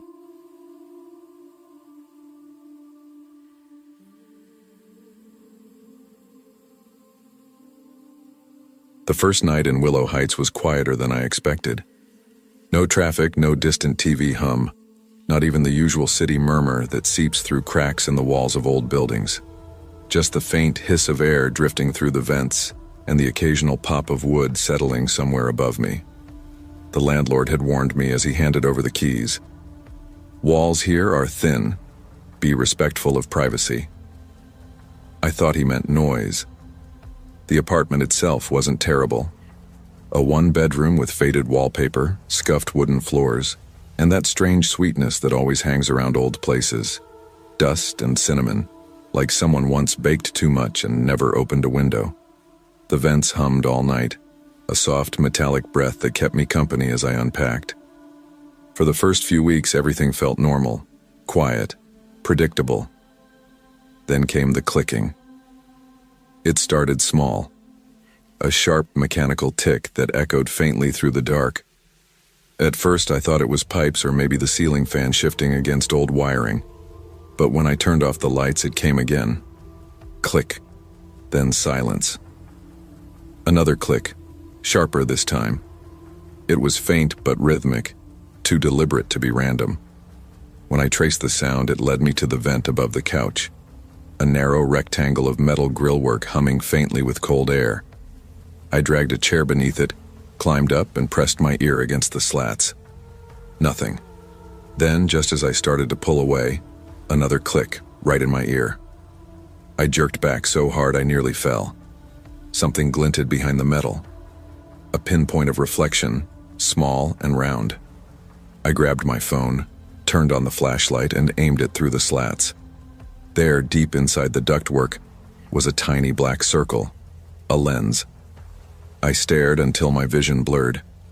The realization came slow, spreading like nausea. A camera. Someone had put a camera in my vent. The air coming through it was warm, faintly metallic, and when I leaned close I could smell something electrical, dust burning off hot wires. The camera was still running. I could almost feel it watching me. My hands were shaking when I called the landlord. He answered on the second ring. "There's something in my vent," I said. "A camera. Someone's..." He sighed before I could finish. "Don't touch it." "What?" "Just leave it. Maintenance will handle it." "When?" "Soon," he said. "Just don't touch it." The line went dead. I stood on the chair for another minute, staring at the faint red light inside the vent until it blinked once and went dark. The next 3 nights were silent. I almost convinced myself it had been taken care of. Then, on the 4th night, the clicking returned. Click, click, click. 3 in a row, like someone taking pictures. My phone buzzed at 2:14 a.m., unknown number. I opened the message. "Nice pajamas." My heart stopped. I was wearing an old gray t-shirt and flannel shorts, the kind I hadn't worn in years. I jumped off the couch and ran to the door. The locks were still bolted. The chain was secure. I turned on every light and checked the windows, each one sealed shut. But the clicking kept going. Click, click. I dragged the couch under the vent and sat there with the lights on, knees pulled to my chest, staring up until sunrise. In the morning, my phone buzzed again. Another message. "You move when you sleep." No punctuation, no name. Just those words. I didn't reply. When I got home from work that day, the door was unlocked. Everything else looked untouched. My keys still on the counter, dishes stacked in the sink, except for one thing. Taped to the ceiling above the couch was a photo of me, asleep, the vent visible just above my head. The angle was perfect. I tore it down, shaking so hard the tape ripped paint from the ceiling. I called the landlord again. No answer. I called again. Still nothing. I walked to the office on the 1st floor, the one with the dusty glass door and the brass number 101 stenciled on it. The blinds were drawn. I knocked anyway. No response. Through the slats, I could see dust floating in a beam of weak sunlight. Desks covered in papers. A coffee mug tipped over, long dried. The door wasn't locked. Inside, it smelled like mildew and printer ink. The desk drawers were empty except for one, the bottom one stuffed with old lease papers. I picked one up. The name on it made my stomach twist. Eli Morris. The same name signed at the bottom of my own lease. The same name that had sent me the text. My phone buzzed again. Unknown number. "Why are you in my office?" I dropped the phone. The air in the room felt thick, heavy with something I couldn't name. I backed out slowly, heart pounding. The hallway outside was silent, but I could hear the faint hum of air moving through the building again, a constant low vibration coming from every vent. By the time I reached my apartment door, I could smell cinnamon again. Stronger this time, cloying, almost sickly. I checked the vent above the couch. The red light was back. That night, I couldn't bring myself to sleep. Every creak felt amplified, every whisper of air like breathing. Around 3 a.m., I realized the clicking had stopped again. Relief washed over me like warm water. I even laughed a little. Then I heard a new sound, a faint metallic scrape, something shifting inside the ductwork. I climbed onto the couch, flashlight in hand. The vent cover was slightly bent now, one corner pulled loose. As I leaned closer, I felt a faint pulse of air brush against my face, warm, rhythmic, breathing. I aimed the flashlight inside. The camera was gone. In its place, deeper in the dark, a shape glimmered wetly. An eye, blinking once. I fell backward off the couch, the flashlight rolling under the coffee table. The clicking started again, louder this time, echoing from every vent in the apartment. I crawled toward the door, heart hammering, and grabbed my phone. The screen lit up with a new text. "Don't leave. It's your turn now." The room went black. Every light, every hum, every sound stopped. The silence was absolute. Then, just above me, the vent opened with a slow metallic groan. Something heavy shifted inside, and I heard a voice, low, calm, too close, smile, click. For a long time after that click, I couldn't move. It felt like the air had thickened, pressing down on me, every sound from outside swallowed by the weight of silence. I stared up at the open vent. Nothing came out, but I could feel it watching me from the dark. My phone buzzed again, the screen lighting up the room in pale blue. A new photo. Me. On the floor, looking up at the vent. The timestamp read 2:37 a.m. I threw the phone across the room. It hit the wall and slid under the table. When I crawled over to get it, the flashlight beam cut across the carpet, a small trail of dust, fine as ash, falling from the vent above. Something had moved. The voice came again, softer, closer. "Smile for me." I bolted for the door, unlatched it, and yanked it open. The hallway was empty, the fluorescent light overhead flickering on and off. Every other door was closed, silent.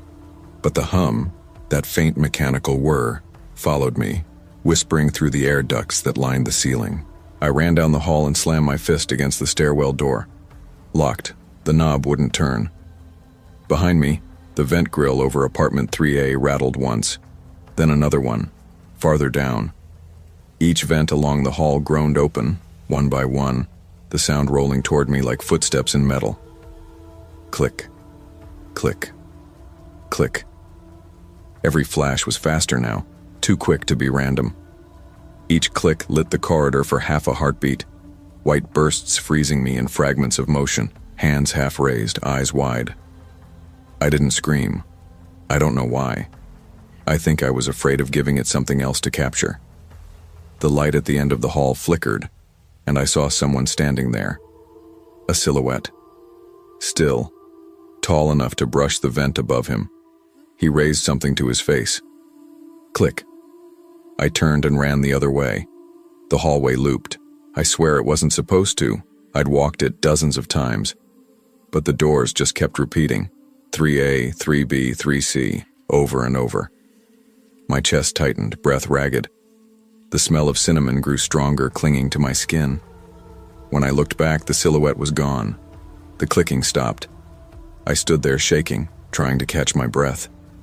Then a vent above me sighed open. A small piece of paper fluttered out and landed at my feet. I bent down. It was a photograph. Black and white. Me again, running down the same hallway I was standing in. But in the photo, someone was right behind me. I dropped it and sprinted toward the stairwell again. This time, the door opened easily, like it had never been locked. The stairwell was dark, the only light coming from below, faint and orange.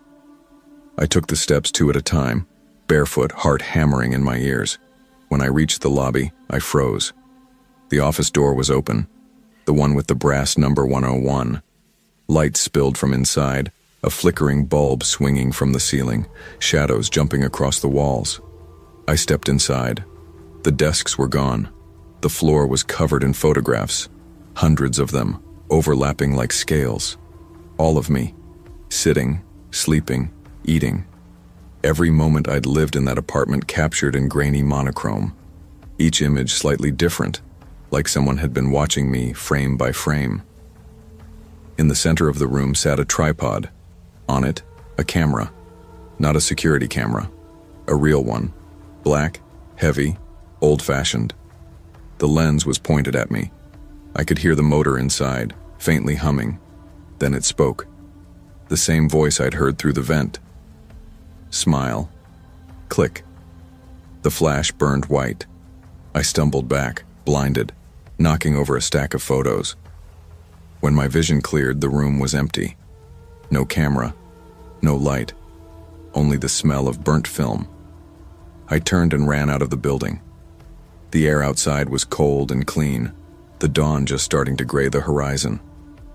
I didn't stop until I reached the corner. When I looked back, every window in Willow Heights was glowing red. I called the police. They searched the building for hours, found nothing but dust and wiring. No camera, no photographs, no sign anyone else had been living there. They told me maybe it was a prank, maybe exhaustion, maybe too much stress. But one of the officers, a woman with tired eyes, lingered as the others packed up. She asked quietly, "You said you saw a name on your lease?" "Yeah, Eli Morris." She hesitated. "There's no one by that name in city records, but there was, years ago. He owned Willow Heights." I frowned. "Owned?" She nodded. "He was arrested. Hidden cameras, tenants. Some kind of obsession. They said he recorded everything." I felt my stomach turn. "What happened to him?" "He hung himself in one of the apartments before trial." She glanced up toward the building. Unit 2B, I think. My apartment. I moved out that day, left everything behind. Clothes, furniture, phone. The new place is smaller, cleaner, quieter. No vents on the walls, just open windows. I don't even hang pictures anymore. But sometimes late at night I hear it. A faint click from somewhere behind me. Soft. Careful. And the air smells like cinnamon again. Last week a letter arrived. No return address. Inside was a single photograph. Me, sleeping. A red dot glowing faintly in the corner of the frame. On the back, written in shaky ink, "Your turn." Click.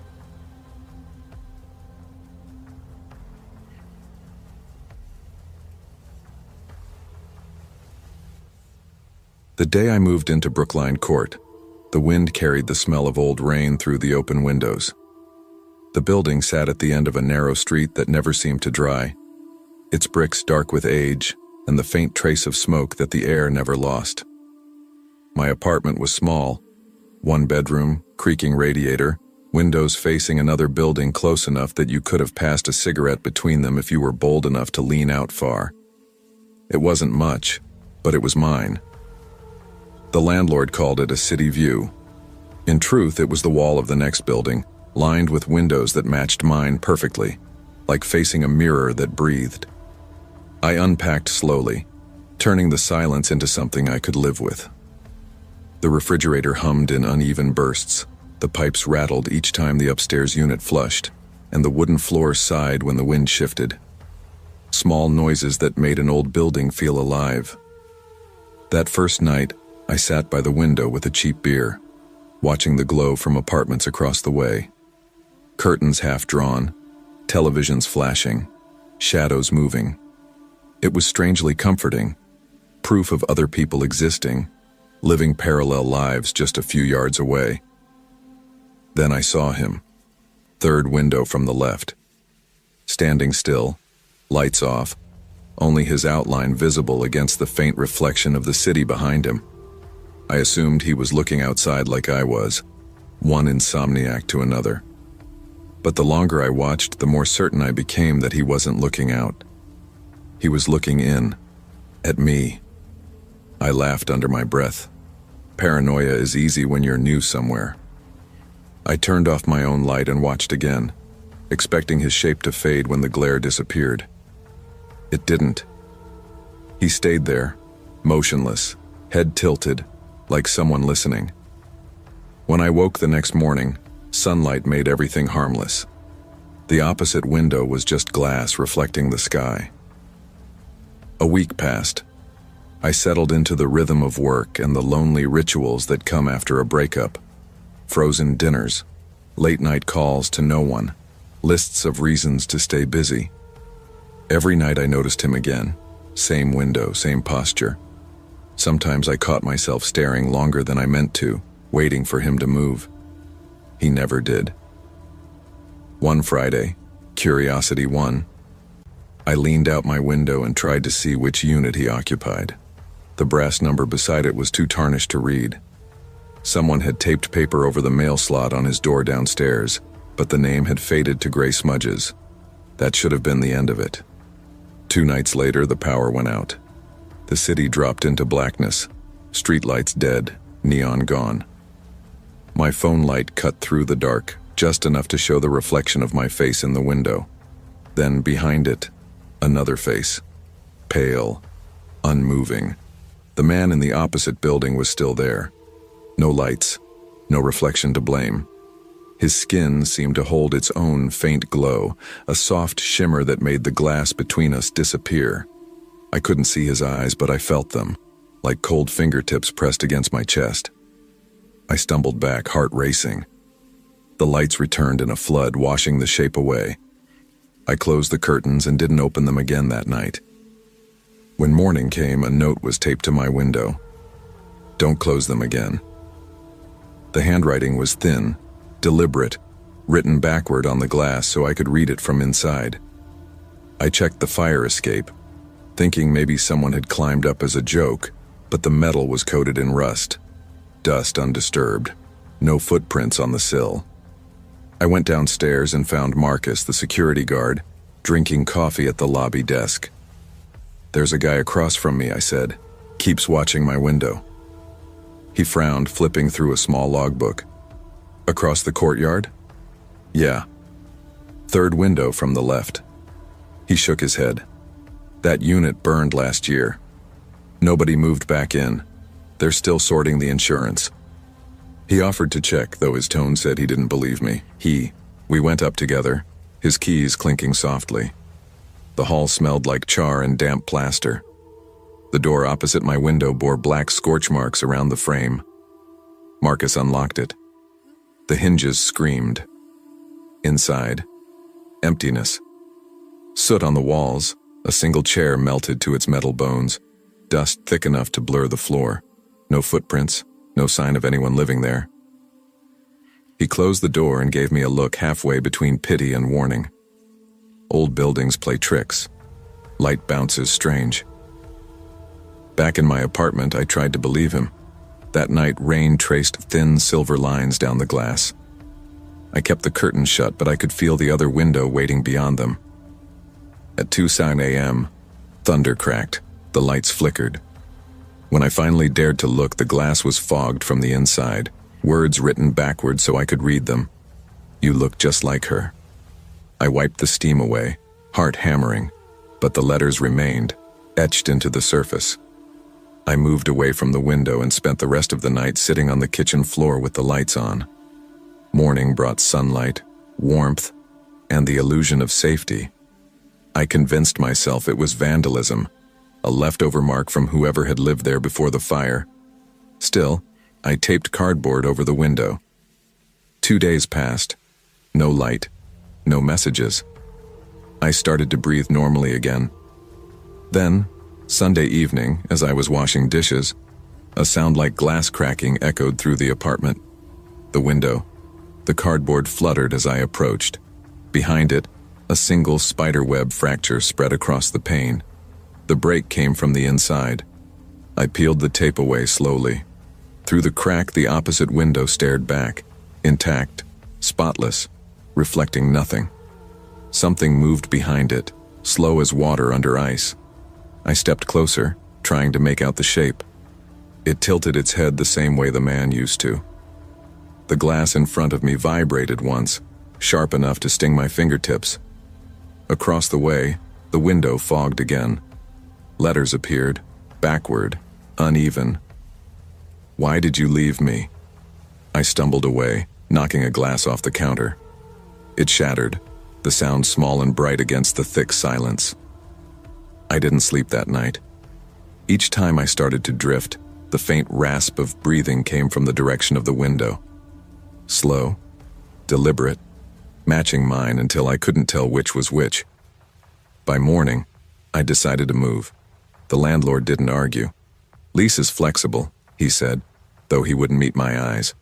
Brookline Courts had incidents. When I asked what kind, he only said, "You should have faced the street." That evening I started packing. Outside, the sunset hit the windows opposite mine, turning them blood orange. For a moment I saw the faint shape of a woman behind the glass. Hair long, posture tense, face blurred by light. She looked so much like the outline I'd seen before that my hands went cold. Then the reflection shifted, and she was gone. I told myself it was the sun, the tricks of mirrored glass, until I turned off my lamp and saw her again. She was closer this time, not in the opposite window, but inside its reflection, standing just behind me. The air turned thick. My breath fogged the glass. On the other side, a fingertip traced along the same line of steam, matching my movement exactly. I stood frozen, one hand against the cold glass. The shape in the reflection didn't move until I did. When I stepped back, it stepped closer. The line of its fingertip lingered in the fog, a perfect mirror. I whispered, "Who are you?" But the word dissolved against the window pane. The glass answered with a faint tapping, like nails on the other side of a coffin. The tapping followed me to bed that night. I left the lights on, blinds drawn tight, television flickering without sound. I must have dozed for a moment because I woke to darkness and the soft sound of breathing right beside the window. I could see it through the thin fabric of the curtain, a pale outline, neither tall nor short, just wrong in the way it filled the space. The curtain brushed inward once, as though touched from outside. The building was 3 stories up. There was no ledge. I didn't open the window.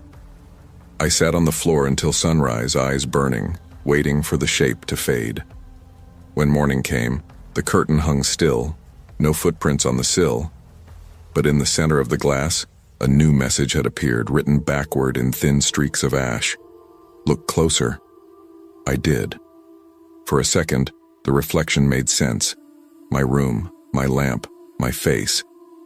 Then the angle shifted, and behind my own reflection was the man again. The one from before, features pale and stretched, standing exactly where I stood. His mouth opened as if to speak, but the sound came from inside my apartment. "Why did you close them?" I stumbled backward, knocking over the lamp. The bulb burst, and darkness swallowed the room. In the brief afterglow, I saw his hand pressed against the other side of the window, palm to palm with mine. The skin was too smooth, the fingers too long. The smell of smoke filled the air. I ran, down the hall, through the stairwell that reeked of burnt paint, to the lobby where Marcus usually sat. The chair was empty, the coffee cup overturned, steam still rising from it. I called out. My voice echoed against the tiled walls, hollow, unanswered. When I looked up, every security monitor behind the desk showed the same image, my apartment window. The curtains were open. A figure stood inside. I left the building. The cold hit me like water. I walked until my legs ached, until I couldn't see Brookline Court behind me. I found a small cafe that opened at dawn and stayed there until the world felt solid again. By noon, I convinced myself I'd had a breakdown, stress, isolation, insomnia, old trauma wearing a new mask. I returned that afternoon to pack what was left. The hallway smelled of wet ashes. My door was ajar. Inside, everything was as I'd left it, except the window. The glass was shattered outward, shards littering the floor. Cold air rushed through the empty frame. Across the courtyard, the burned-out unit stared back, empty and black. But something flickered deep inside it, a faint orange glow, like firelight behind thick smoke. I took one step closer, drawn without meaning to be. For an instant, I saw her clearly. A woman, skin pale, hair matted with soot, eyes fixed on mine. She lifted a hand as if to touch the glass. Behind her, a shadow moved. Taller, thinner. The man. He leaned forward until his face filled the window. His lips moved soundlessly, shaping words I couldn't hear. The glow behind them brightened, turning their outlines to silhouettes. The air around me grew hot, dry, metallic. Then the light went out. Only my own reflection remained. I left that day. I didn't tell anyone where I was going. The landlord kept my deposit without argument. He didn't ask why. It's been 3 weeks. I found another apartment across town. Smaller, basement level, no view. The windows face a brick wall. I thought that would help. But last night, while I was brushing my teeth, I noticed the faint glimmer of light reflected in the mirror.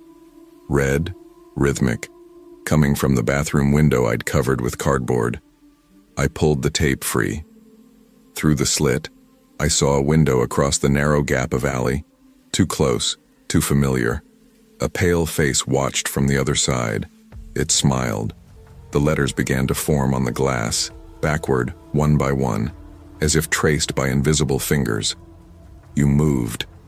My hand shook so badly the toothbrush fell into the sink. I turned off the light, hoping darkness would erase it. It didn't. The words glowed faintly in the dark, the spaces between them breathing like open mouths. I backed into the hall. The air smelled of rain and smoke.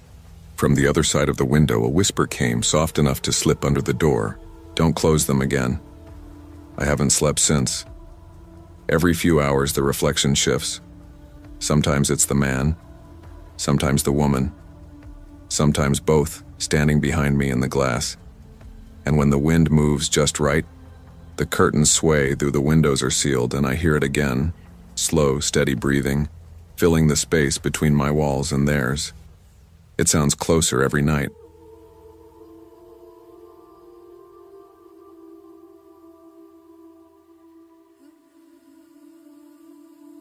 The first night I slept in Maple Terrace, I woke up to the sound of footsteps above my bed. Soft, steady, and too slow to be a neighbor walking to the kitchen or bathroom. They circled once, paused, then started again. 10 steps, always 10. The ceiling creaked with each one. The rhythm so deliberate I found myself counting under my breath like a lullaby I didn't want. When I moved in, the landlord had smiled too wide when handing me the keys. "Old building," he said. "Ceilings like to talk." I thought he meant pipes, water, settling beams. But pipes don't breathe.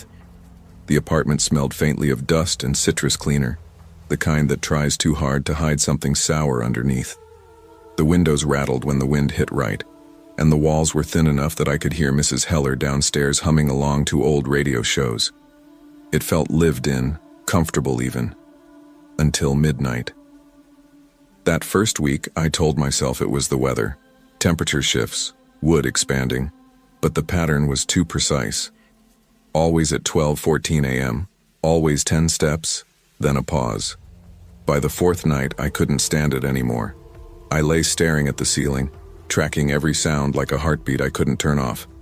Then, on impulse, I grabbed the broom from the corner and knocked 3 times on the ceiling. The sound stopped.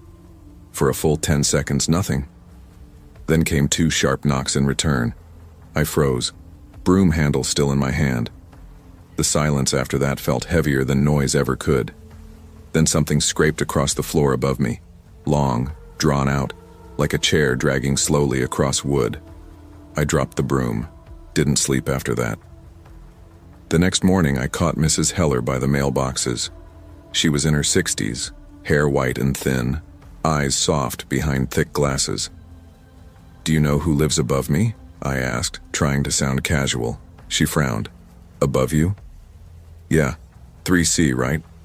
Her lips pressed tight. "Honey, you're the top floor." I laughed, but she didn't. "Must be the pipes," I said finally. She nodded too quickly.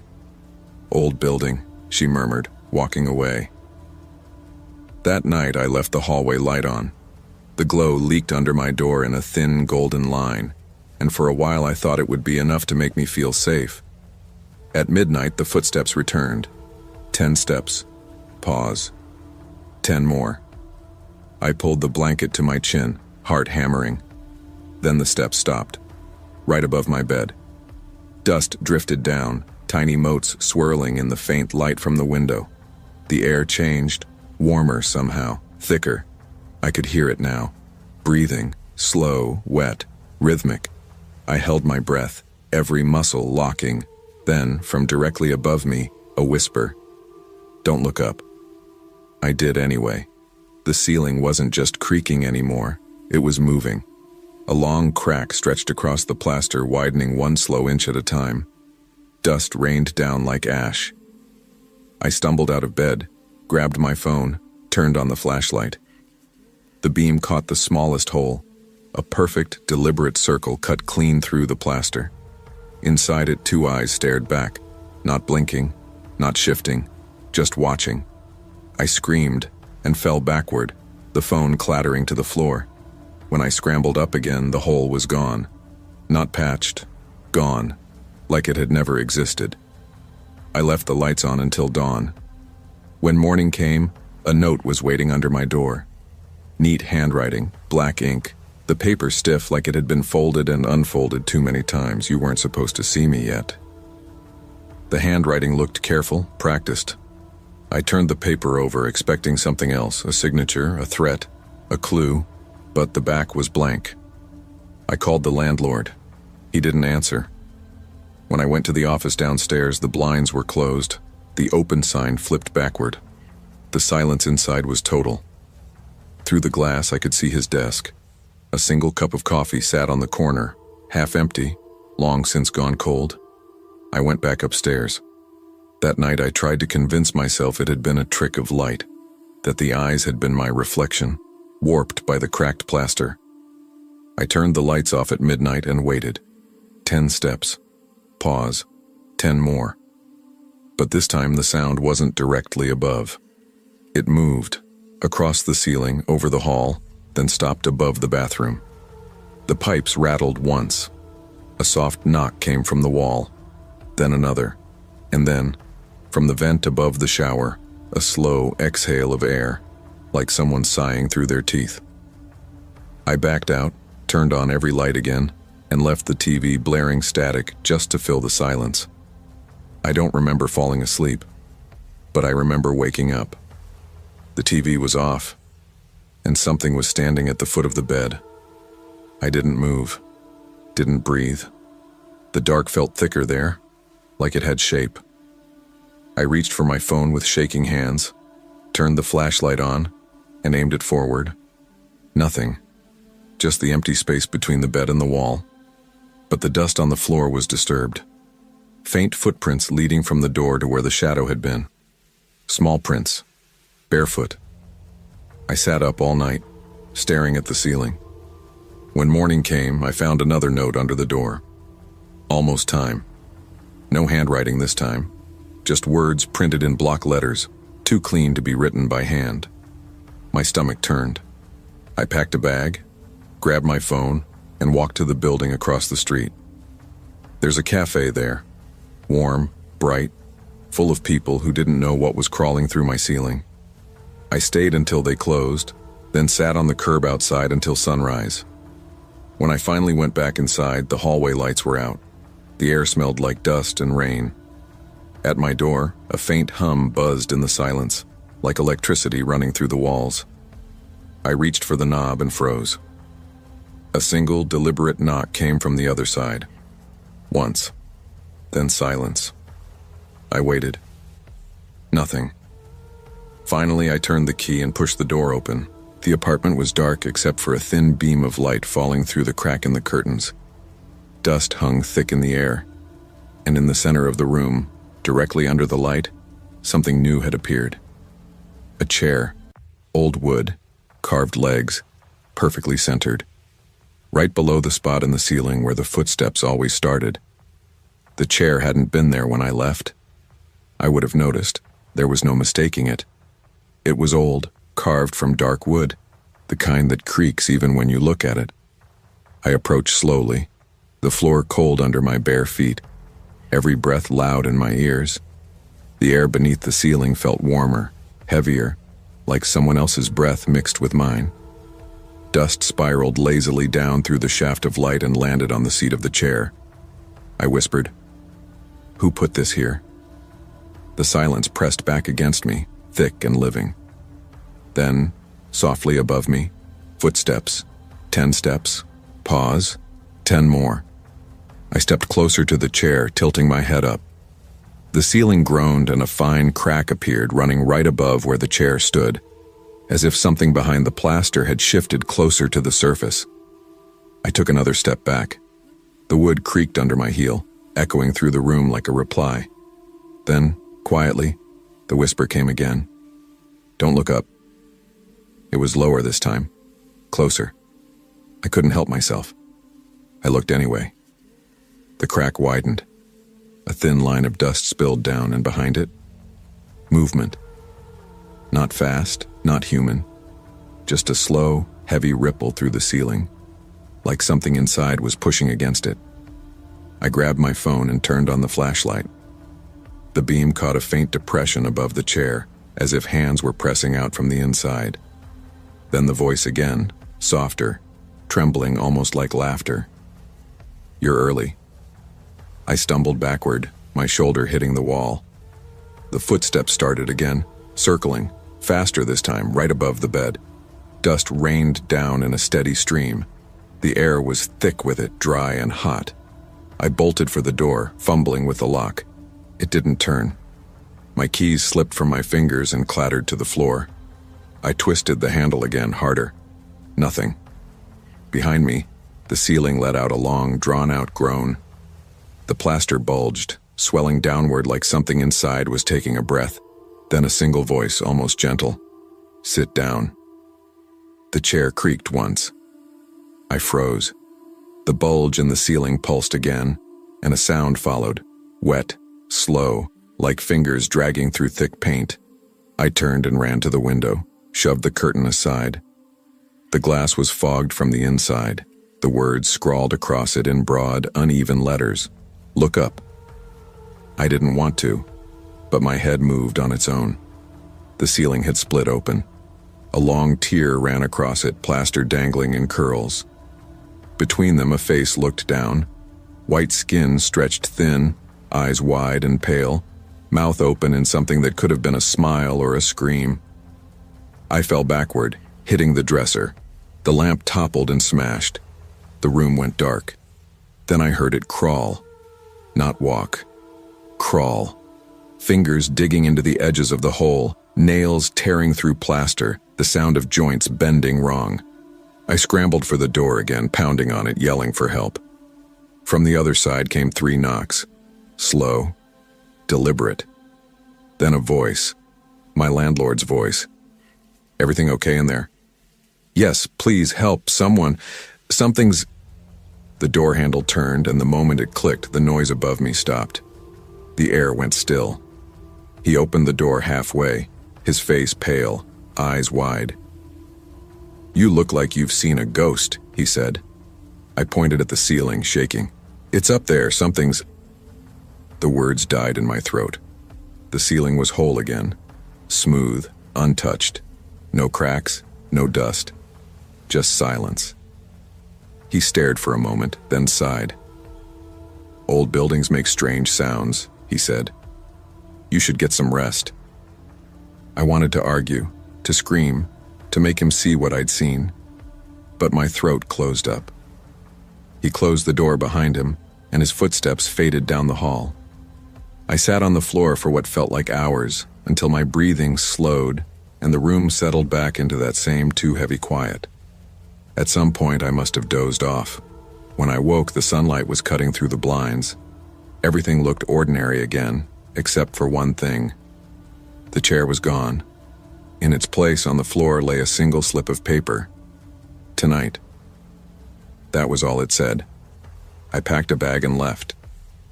I didn't lock the door. I told myself I'd never come back, that I'd find somewhere else, anywhere else. But that night, when I checked into a motel across town, I heard it again. 10 steps, pause, 10 more. Above me. I looked at the ceiling. The plaster was cracked, just slightly. I told myself it was nothing, that my mind was replaying old sounds. Then faintly, dust fell onto the pillow beside me. Warm dust. The light flickered once, twice, then steadied. And just before I could convince myself it was all in my head, a voice whispered through the vent above the bed. "You weren't supposed to leave yet." I froze, eyes locked on the ceiling. A line of fresh dust fell between my hands. Then, one last time, the whisper, closer now, almost touching my ear. "Don't look up." The ceiling creaked. Warm air brushed my cheek, and something small landed on the blanket, light as ash, soft as breath. I didn't dare move, because it wasn't dust this time. It was a fingertip.